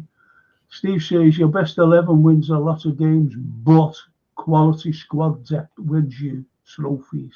Brilliant. That's a great comment, that. Those are lads. Paul Owen. I was at the last game against Chelsea in '86, and that really was a nervy one with Everton 4 up at half time, and only a win good enough. But King Kenny came to the party. That was a great goal, that was a great goal, to beat them. The King. What do you think about us signing Liam Delap, Frank? 40 million seems like FSG type signing. Yeah, I'll be going back to the lads on this. Jota's cooked, same as Robbo. Sorry, says the King. I'm going to go right to the end here, boys. I'm sorry. Frank, we need a DM this summer. Should be our #1 priority. And my choice is Edison from Atalanta. Not Dom Elliott can be the player makers. Okay, that's a good shout. I don't mind Edison, but I'd like Zubamendi in all honesty. But you know, that Edison is good enough for me. That Brazilian lad. Edward says Mac is better further up. He is, and he says I'd push Mac up and drop Dom for Enzo and push Gravenberch a bit further up. The Anfield Road. The excuses made for Gakpo, Diaz, Jota, Darwin this season has gone on long enough. This is Liverpool Football Club. When has these goal ratios been acceptable? Diaz 1 goal in 16, Gakpo 1 goal in 12, Jota 1 in 11. And you can't argue with that from the Anfield Road. You cannot argue. And that's why, you know, you're getting lads, you know, I'm not saying on here, but you're getting lads saying, get rid of Mo Salah. And they have been for 2 fucking seasons. Get rid of Mo Salah. Where would we be without Mo Salah this season? Would we be where we are? Be honest. Be about 6th. Exactly.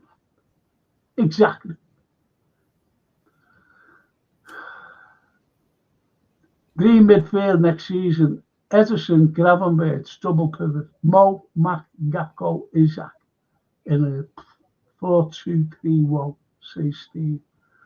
You're not going to get that, Isaac. He's a bit of an injury-prone player as well, isn't he, Isaac? Yeah. Am I right? Yeah. He's had a few injuries, Yeah, suffers with his groins. He suffers with as well. Hamstrings and groins. Oh, I said bunions. That's yes, I thought you said bunions, Dino. Pardon, Brian. Goat. Gout. Good evening, lads. Glad you're on tonight. Nunes has got loads of stick this year for his misses. Should put a compilation together for the absolute pathetic goals that we give away. It really is shocking. And that is just come on. All right, here's what I'm going to ask you, boys. Here's what I'm going to ask you. I'll start with you, Dino. Sunday, I'm sorry. Are we playing? Yeah, we're playing Sunday. Sunday at 2. In goal. Just in goal, that's all. Yeah. In me George Shefton voice, Alison Becker.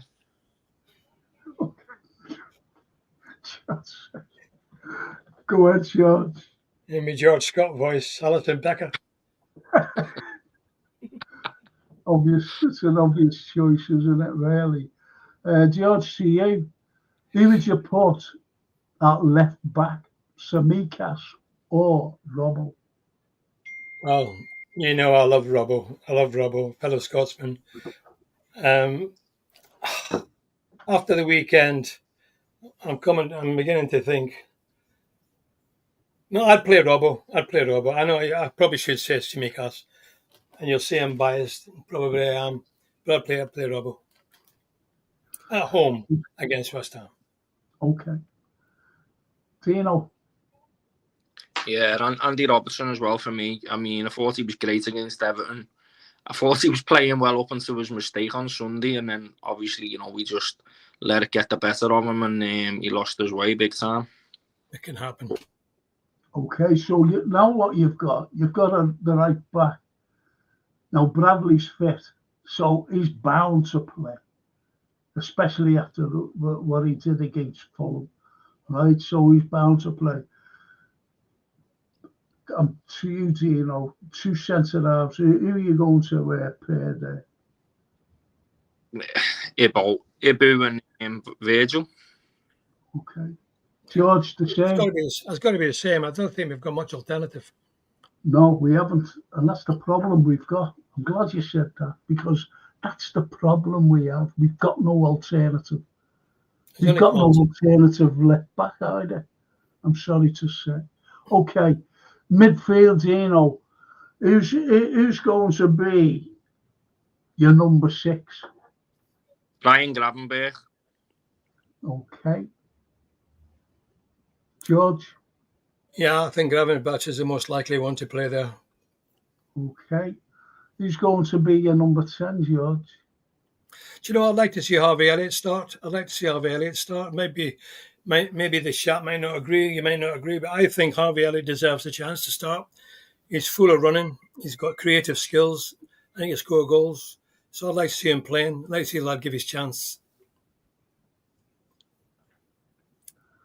Got a message off Steve Evans. He says, have a nice off, Frank.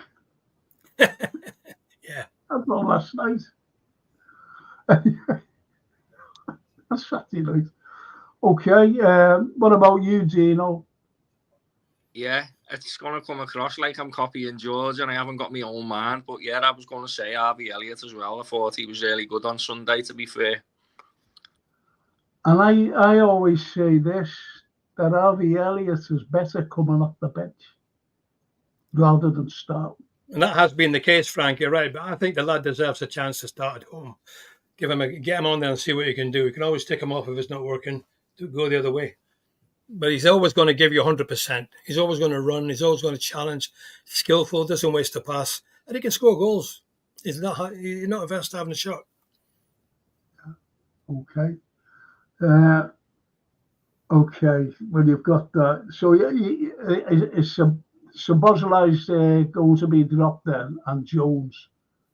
No, I'd like to play 4 midfield, Frank. I'd like to see us play. I want 4 in midfield. That's what I would play McAllister and Jones. Yeah, I would leave Szoboszlai out. Okay. What about you, Gino? Would you play 4 in midfield? No. I'm going to be. I'm going to go the other way. I'm going to be different, just to bring a bit of balance to the show. I I'd go for McAllister. But the only thing I'm worried about is that West Ham have got some really big lads in midfield. And I think Harvey and McAllister could get overrun a little bit. But I think Dom needs to sit out a game. Okay. Well, I'd put 4 in midfield to counteract what you've just said there. Big lads, big midfielders. I get the 4 in midfield shot, but the way Slot plays it, he plays a 4-2-4. Yeah, so but this is us. This is not Slot. This is us. Yeah, no. Like, if it's a traditional 4 midfield, then I'd be all for it. But the way Slot thinks and what he's done previously, I just don't see him doing it. Okay. Yeah. I'd like to see McAllister play further up, push forward, further up. Yeah. That's the position. Helping in front too. I'd like to see McAllister and Harvey as like 2 number 10s. Yeah, ahead. Yeah. Okay. Well, before I come to the forwards, the boss says I prefer a more direct style, in my opinion. If we had strengthened the squad, we might have beaten Paris Saint-Germain, the Geordies. Tell the coach, Shank's the only manager who wins titles with 14 players. True. He did. What was that when we won a title? I think he only played 14, didn't he? Or something That's the reason I couldn't get in the team. Yeah, because he only played 13, I think, in a whole season. You only had Jeff Strong. Jeff Strong came in. Alfie Smith came in. And then you had the other 11. That was it. And then with Clemo and that, I think only 16 players was used. Yeah, there were tight squads. But they were all brilliant players, George. Don't forget the Sixers. There was no substitutes, so you couldn't carry a lot of, people. Yeah, but they were all brilliant players. Every one of them. Yeah. Not like today, unfortunately. Okay, Dino. Your left winger. Cody Gakpo. Okay, George, your left winger. Well, if I played Cody Gakpo on the left wing, I'd have Diaz in the middle.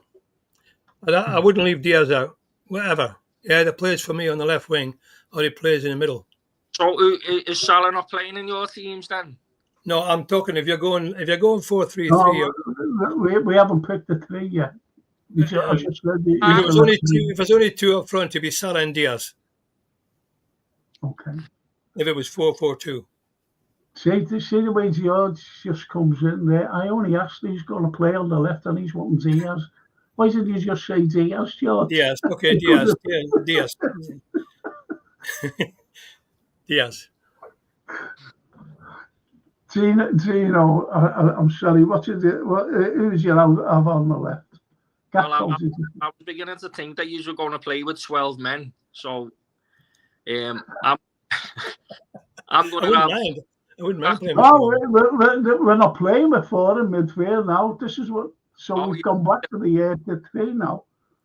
And we're going with you. We're going with you. 3 up front. Luis Diaz. Luis. Okay. All right. So there's no use saying. I don't know though. Would you have? Forget the middle now. Would you have Mo or would you rest Mo, Dino? You got to have Mo. Even when he's not playing well, he's still able to produce. I mean, he's good enough on Sundays to go and get a hat-trick, and everyone's like, what he is talking about. You know what I mean? And Mo Salah, for 27 of Mo Salah's goals this season, probably more than half of them, he's not really contributed much in a game, and then he's popped up with a goal and an assist. So Mo's always got to play. Mo's always, yeah, totally agree there. George, you can't drop Mo, can we? You're not expecting me to disagree with that. Salah's got to play. He's got to play, especially at home. I think he's due a goal or 2. I think he might come up with the goods on Sunday. Okay, right. This is the best one. In the middle. Dino. In the middle what? Who's your play? The front 3. Who's you Diaz? play in the middle? Who'd you play in the middle? You've got Diaz on the left, haven't you? Sorry, He's got Gakpo.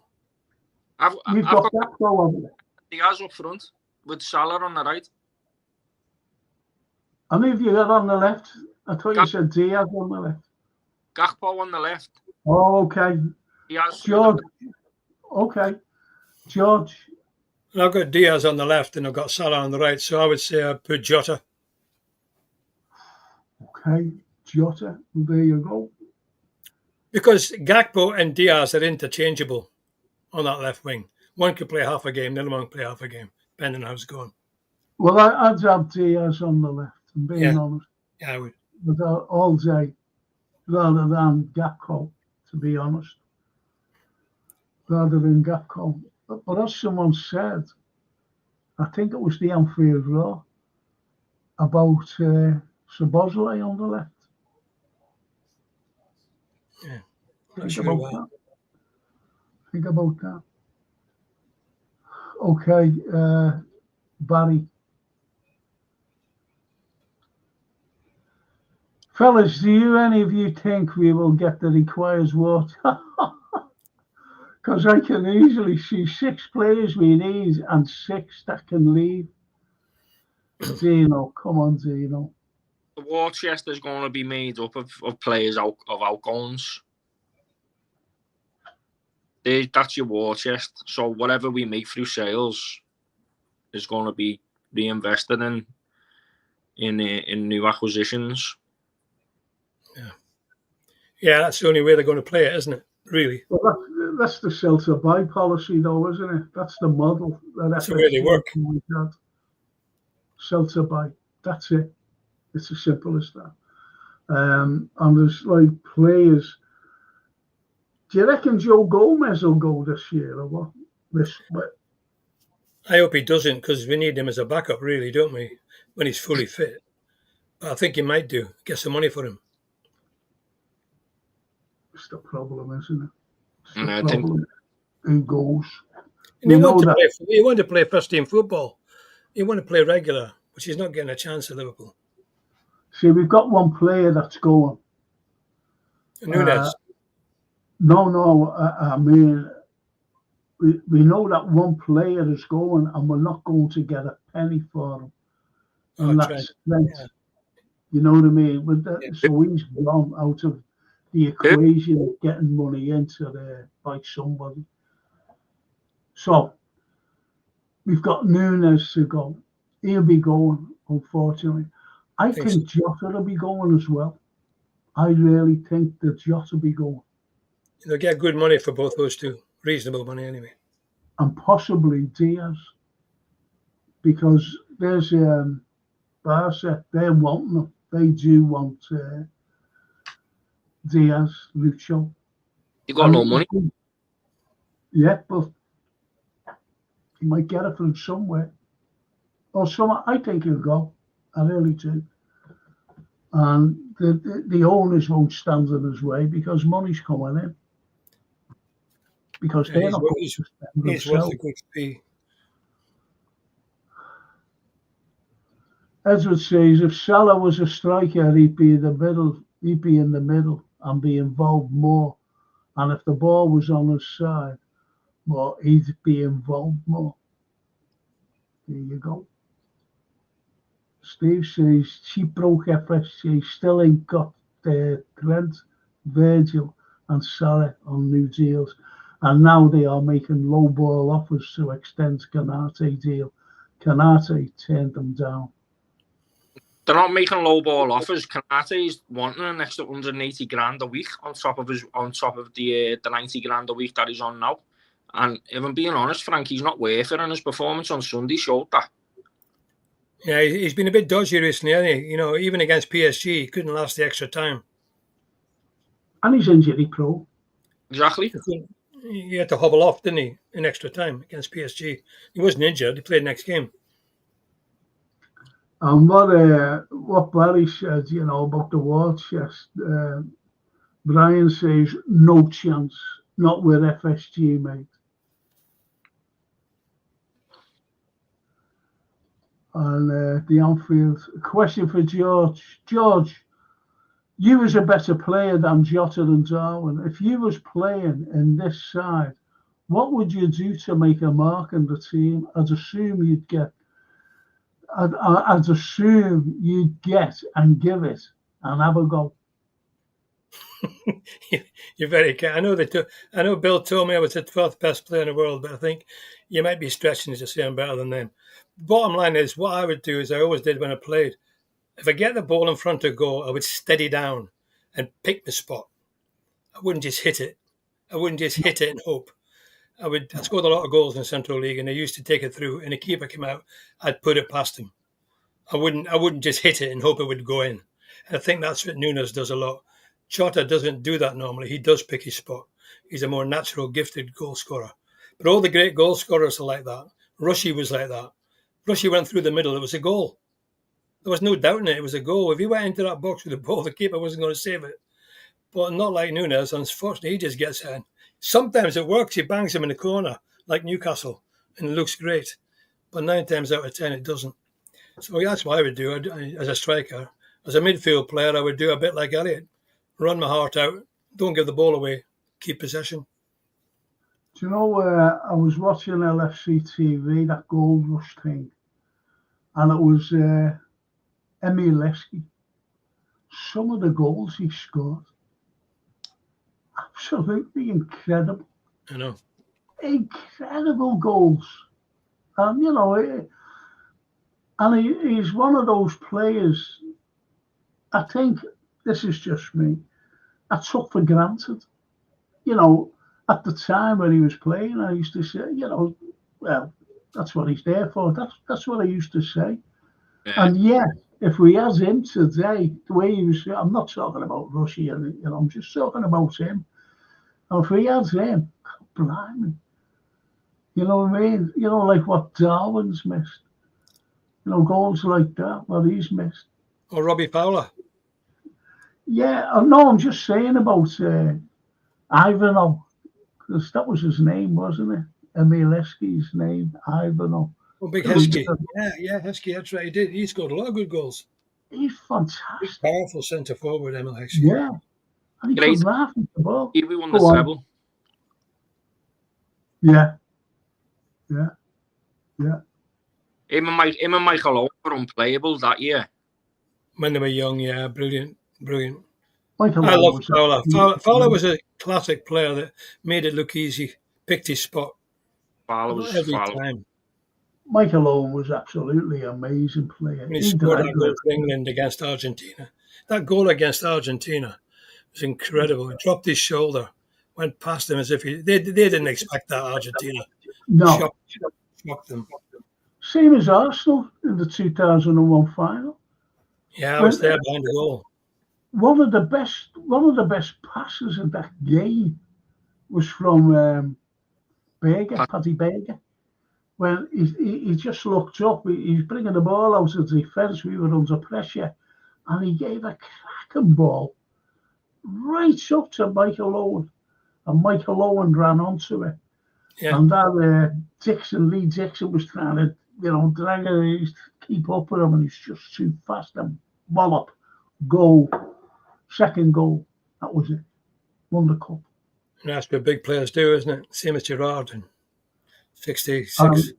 It's a shame. It's a shame he ruins his legacy, Michael Owen, by going to Manchester United. That was it. It's a shame that he's a gobshite.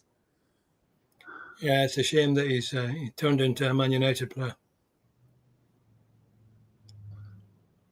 And Steve says to us, does Arnie need to change his formation in some games?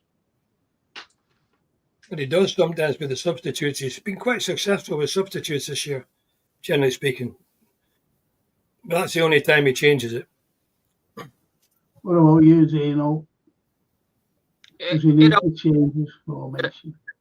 Yeah, I mean, you know, it helps to be able to tweak things here and there, doesn't it? And move plays around. But, you know, I can't really sit here and criticise Slot, because I think what he's done for his first year in the league is absolutely incredible, and I don't think he's being given the credit he deserves. I still believe that he's learning as well. So when he does get to grips with everything, learning in what way? Learning that he's in a new league. He's learning about the intensity of the league, about the type of. I think he should have realised that what it was. That's what gets me. I think it's easy for a manager to be in a foreign league and watch it in the telly, and watch it, and then you think, oh yeah, they're great players. But then when you come up against those players and you see how hard it is just to win one game in the Premier League, I think you've got to. Do you know, I'll talk about my profession, and I was seconded quite a few times, by the way. And when I went to these particular colleges, I knew exactly what they wanted. I did my own work. On them. So what you're saying is that he never done his own work on Liverpool Football Club. No, what I'm saying is that I don't think you'd understand the intensity of a top-flight English Premier League Well, he game. should have done. He must have known that he was going to the, the most difficult league, the most competitive league in world club football. It's the hardest league in world club football. It's not an Eredivisie or La Liga. It's none of that. That's exactly what I'm saying, and that's why. It's all right. You can watch from afar, and hear things that it's intense, and you probably think, oh, it's football, so it's 11v11 at the end of the day. He came out the other week. He came out the fucking other week, mate, and said, "I like small squads. That's all I want, small squads." That's what he said. So has he learned anything? I don't fucking think so. But Frank, I go along to the extent with Dino. What Dino said, I agree with Dino said there before, because he come into Liverpool Football Club taking over from probably the greatest manager we've had since Shankly. That's a huge, huge ask. It's like somebody taking over from Ferguson, and what he's achieved, whatever way he's done it, how much research he did or whatever, you got to give the man credit for what he's done. He's brought us to 11 points clear of the top of the Premier League and did well in other competitions till we faltered late on. And, at the end of the day, you can't fault what he's done. I'm a big admirer of what he's done. It might not end in, I think it'll end in success this year. Next year will be the test for him, because he'll have to build his own team, because this team basically is Klopp's team. I don't think Frank's listening to me. I am. It's his Klopp's team. Of course it is. He's come in, and he didn't have to. This is what you mentioned, George. About I'm not bothered about next season. I am. Well, of course, I'm bothered about next season, but I'm more bothered about this one, because this is of course we're all worried about it. But we're going to win the league, whether we fall over the line or whether we go out in a blaze of glory. Yeah, I would think so. But I'm worried about next season, because as they're saying, these players are going. Who the fuck is he going to bring in? And he's got no say in the matter who he's going to bring in. Well, he should have. He should have, but he's come in. That's his fault if he accepts the job. Everybody knows this, or you should know it. Shanks would never have done that. Told he's got no say in the matter. Well, they've got responsibility. They've got the responsibility. It's his neck on the line, Frank, isn't it? It's not their neck on the line. It's not their neck on the line. Because you're going to see a different Liverpool next season, unless when we win the league, FSG turn around and say, no, there's no one coming in because that team is good enough to go on and do it again next season. Nah, that would be crazy. Every season. They done us every season, George. When we won the Premiership, we bought nobody. When we won the Champions League, we bought nobody. That's what they're like. Let's see what happens. Fingers crossed. Let's see what happens.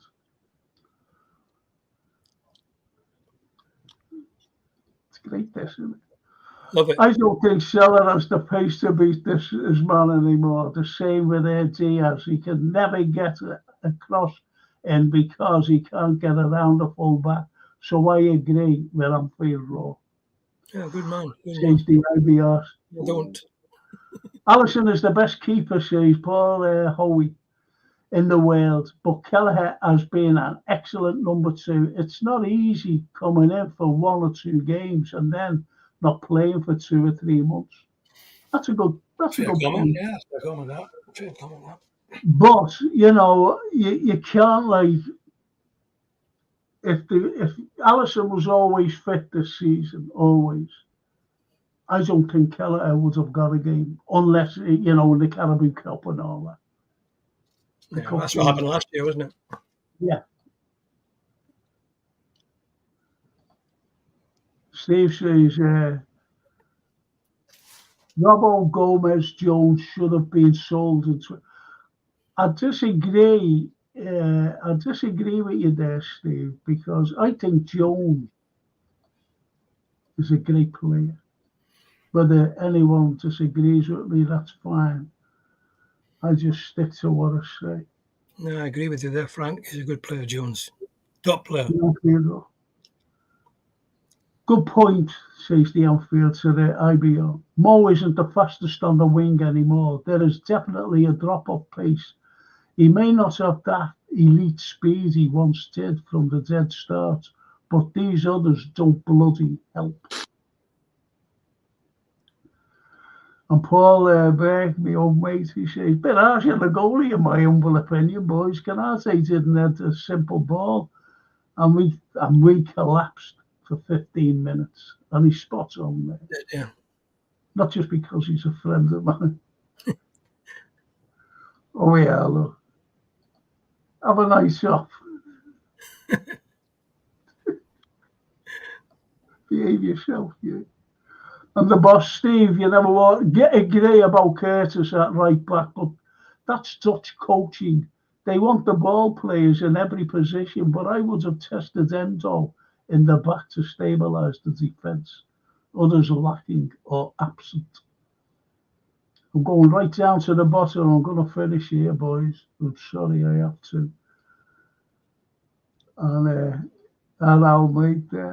Think Chiesa deserves a start, mate. I don't think you'll get one, sadly. Oh, going right down. I'm going to land the last three comments because poor Frank is in a terrible pain here. There's my daughter. Francine says, Chiesa, Enzo, Elliott to start. Drop Szoboszlai, start Jones. Yeah, it's interesting. That's Francine. He would have brought Endo on if we'd been losing, if we'd been winning, sorry. If we'd been winning 3-2, he probably would have brought Endo on last 10 minutes of the weekend. She's coming down tomorrow to take me to the doctors again. Fucking hell. Got a little. I'm going to bring a tent to the doctors and a sleeping bag. That's where I seem to be every bloody week. Anyway, Brian, he says, exactly, lad. Look at what these owners have gotten away with. Didn't replace Matip, Fabinho, and Bobby probably. They've sold us down the river with this. Just enough. That'll do. Ethos. And the boss says, not convinced that they will replace big players with top players based on 15 years of investors. Oh. Good night and thanks FC, George, Dean and Chatter. Cheers, boss. That's nice. Yeah. That's nice. Very nice. And Steve says, Frank, players coming in and out of the club. Arnie has an opinion on them, but FSG have the final say. There you go. And on that wonderful note, that we're all happy together. And yeah, it's time for calming down with a pot of cocoa, Frank. Yeah, that's it. Yeah. Dino has it as well. Dino has his cocoa. I was just had cocoa last week. Oh, you did. Yeah, you posted it. I've seen that, mate. Yeah, I've seen that, yeah. I just want to thank Gap Painting Services for sponsoring the Frank Carlyle football show and the history show, which I'm on tomorrow night, boys. I'll be talking about the Liverpool impact on the Civil War. Also, I've had a message for some street names. We give us the why they've been named. So I'll be doing that as well. So anyway, Gap Painting Services, fully time served lads, fully insured lads, first class lads. If you're an NHS worker, get them in, don't struggle. If you're doing a painting job. And if you're an oldie, like me and George, get them in because you get a special discount. Just get them in. Don't struggle, please. Don't struggle. I'm a senior citizen. Exactly. Our seniors like us. But anyway, just get them in, please. They're the sponsors of the Frank Carlyle show. And if you don't fit in the categories, they're still reasonable. They're very reasonable. Don't struggle. Please don't struggle. And that's Gap Painting Services. The wonderful sponsors of the Frank Carlyle show. And just to say, these are all saying, Frank, look after yourself, mate. Good night, Dino, George as well. Stephen. Yeah. You know, he loves George. You know, George Shefton, Stephen, Yeah. And the outfield. Go rest, Frankie. Edwards, see you later, lads. And Paul Owen. How old's an oldie? Me.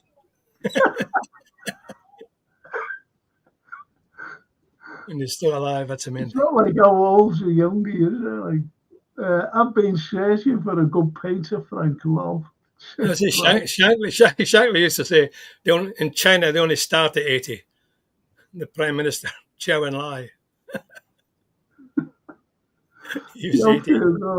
News today on us side on the city data analysis. Well, I can tell them we need a player. Or players, that should have plural that. Big up Frank, 2 against Sunday, up the Reds by George and Dino.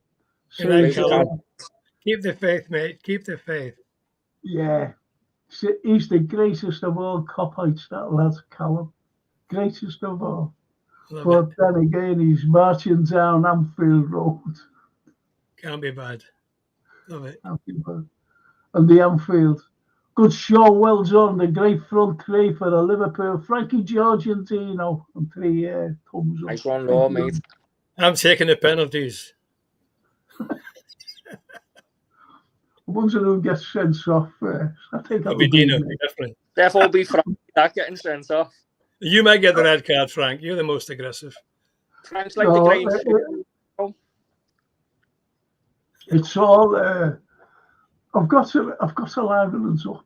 That's no use sitting there going, oh yeah, well, you know, I think he should play.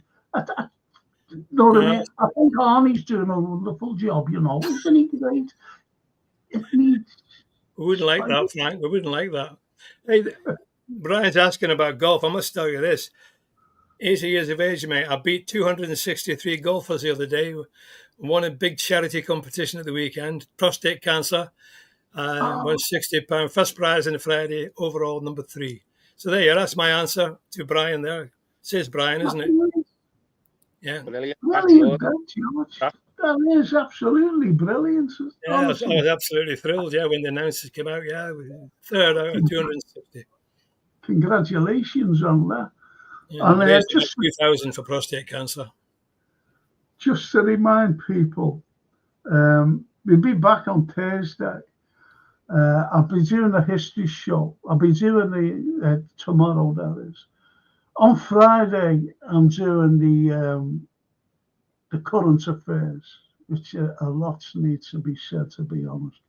And on Saturday, the film and TV review. And I've watched 4 films, new film, and I had to turn them off quarter of the way through. That dreadful, absolutely dreadful. So I watched. I'll tell you what you can watch, and it's on YouTube, and it's called The Chase with Marlon Brando. I don't like Brando, by the way. I think he was good in The Godfather, but that's about it. Because there's reasons why I don't like him as actor. But there's great Robert Redford's in it, Jane Fonda's in it. There's some great actors in it. And it's a very, very good film as well. So try and get hold of that, The Chase. And also, I forget the title. I'm going to leave it now. Hey, Frank, sorry to interrupt you, Frank. I went to watch Red or Dead the other night at the Royal Court. So did Francie. Fantastic, honestly. I was in tears at the end. It's so good. The acting is unbelievable. The lad that plays Shankly, Peter Mullen, I think. Yeah, Peter Mullen. Brilliant performance. And I met him before the show, and I met the lady that plays Ness, Shankly's wife, and she's got it off to a T. She looks like her, sounds like her. Fantastic cast, really enjoyed it. And they looked after us great, so we loved it. Went with Jeff Goulding, Gordon Wallace, and we were really looked after. Brilliant. I'd recommend it to anybody. It's on for another week or two, yeah. Well, the fellow who played Shankly, he was in a series, a great series called Ozark. That's right, Ozark, yeah, he was telling us, yeah, I believe so, yeah. Yeah, he's a good actor, I'll tell you what, he's got Shankly's accent off to a brilliant. It's just like looking at the bus. Yeah. It is, and Francine went. That's right, yes. I got a note from her, yeah. And she said it was brilliant. I can't. Very emotional. Yeah, very emotional. The Shanks. It must have been emotional, especially for you, George. It was. I was only like Gordon and I were there's only 7 of us left now. And they were so thrilled that we were there. Oh, was Gordon there as well? Gordon and I, both Gordon and myself went. Yeah, they had brilliant seats right near the front, very kind. Lovely night. Well, anyway, Brian says, first class, George, be in contact, mate. The King. Better be a deal-up because he's the cheapest. I like him, by the way. He's a good striker. And Brian, superb, Super 8, Frank. And I'm not talking Stevie J. Yeah, I've seen it. Super 8's absolutely brilliant film. And on that lovely note, Dino, thank you. Thank you. No, thank you. Give your little girls a big hug for me, okay? I will little do. Lottie and Darcy. You'll be laughing. I will do. As usual, thank you so much. Lovely to see you, Dino. Keep in touch. I'll see you hopefully on the 1st of May. Yeah, hopefully, mate, yeah. Try and get there. It'll be a fantastic night. All right, Frank, I'll speak to you later. George. Speak to you later, George. Thank you. Good night, everybody. Good night. George, you never walk alone. Up the Reds. Good night, George. But, Frank, to meet. Oh no, it's great. It's been a lively show. It's been a lively show, and people, they just like Paul Burke. Take care, boys. Good show. The boss. Fans rightly moan about Moen going to the Manx. But I travelled by car down to Graz for Rafa's first game. As I left home, he was our player when I arrived at Graz. He was at Madrid. Yeah. He refused to play, didn't he? I don't know, did he? Yeah, he was on the bench. They put him on the bench and they wouldn't use him because if he'd played, he'd have been cup side for Madrid in the Champions League. Now, Brian says, did you play Dino? You look familiar. We're going to let you work that one out. Brian, okay. Let you work that one out about Dino.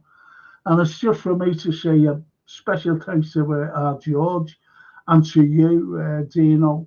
But most importantly, it's to the lads out there on the chat. And the girls, the likes of Dorothy, who tune in, give great comments, whether we agree, disagree, or anything. This is what this pod's all about. I try to read every comment out, and I don't ask for money. I don't ask for super chats or anything. And, if you want to comment anytime, just comment, whether you agree or disagree. Again, Dino, thank you. And I'll see some of you tomorrow night, I hope, on Good night, mate. Good night, mate. Up the Reds. Up the Reds. Good night, people. Ci vediamo. A domani, as the Italians say. You left me hanging. Brian, I didn't even know you were there. Where? Brian, I didn't know you were there. I'm sorry. I didn't even know. Oh, Brian. Join me on Thursday. Join me on Thursday. I didn't even know. Because I'll only be on my own. And if you come on Thursday, that'll be great. Okay. Oh, brilliant. Thank you, Brian. Thank you. I didn't even see it. Jason never got hold of me to say that. You're there in the green room. I'm awfully sorry. You know that, Brian. You know that. So I'll see you Thursday, 7 o'clock, our time. And I hope you're not on a plane going somewhere as you normally do. Anyway, it's for me to say good night to you all. See me and Brian on Thursday. See you some other night for the, or some of you, for the history show about our great city. Thank you so much. Thank you. Ci vediamo. Ciao. Ciao, Bella.